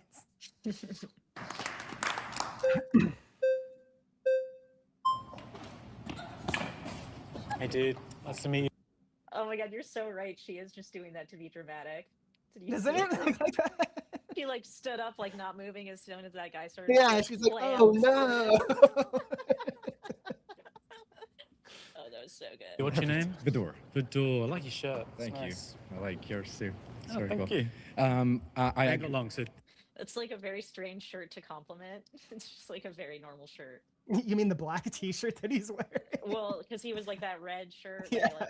I don't know. I agree. Your points about veganism and your definitions are very correct, but I disagree with the claim that you just made about it being the biggest atrocity in the world. Yeah. Because I think the biggest atrocity would be people dying and starving. It was the biggest atrocity. It was one of. One of the biggest atrocities, but I think one of the biggest atrocities would be people dying and starving in places like Mongolia or in places like Antarctica, where He's been saying the whole time that is caused by animal farming. Yep. Jesus Christ. Growing plants is maybe, harder, and, where major consumption of food is through meat. And I agree with you completely. And that's why I said veganism is a practical rule to do it as far as possible. And also, as I mentioned it doesn't earlier, justify, the majority of these children are starving in countries where the produce is fed to the animals. And I think zoonotic diseases taking tens of millions of lives is bad. So even if you don't care about non-human animals, you should be vegan for the sake of human beings as well. Join me. Convert. Are you there? Vegan? No, yeah. You can take my seat. I was vegetarian for like 6 months, but come back. Yeah, but I think I feel more like myself. Can we have you back in the chair later? Can we have him back? The time has gone. Oh yeah, you definitely can choose someone later. Oh, cool. Yeah, nice one. Great. I might see you later. I don't want to. Okay. Yeah. Okay. I think I gotta stop. Okay. Yeah, but overall, I think this is very good. I think it's better than I expected. I think we were both expecting a complete disaster. And I mean, we'll have to check out the comments to see what people are saying, because like really what matters is how people receive it. Let's see. Yeah. Okay, I also want to see who he chooses at the end. Yep, it's that guy. Yeah. He wants someone who he can he wants to try to convert someone or inspire someone, I guess. Right? Inspire someone. Don't say convert. That's what we all learned. Okay. All right. Thanks everyone for watching. I hope you enjoyed it. You can watch the rest of this video on Jubilee. Make sure to get in there, get in the comments. These are great places to talk to people about animal farming and why it's bad. And write a supportive comment of veganism. One of my go-tos is to say, I'm not even vegetarian, but vegans are right. And that's kind of wordplay there, because I'm not vegetarian, I'm a vegan. That type of comment usually goes over pretty well. That's funny. Thanks, Justin, for coming on. Yeah. It was good talking to you, Natalie. Yeah, you too. Always a pleasure. All right. Bye, everyone.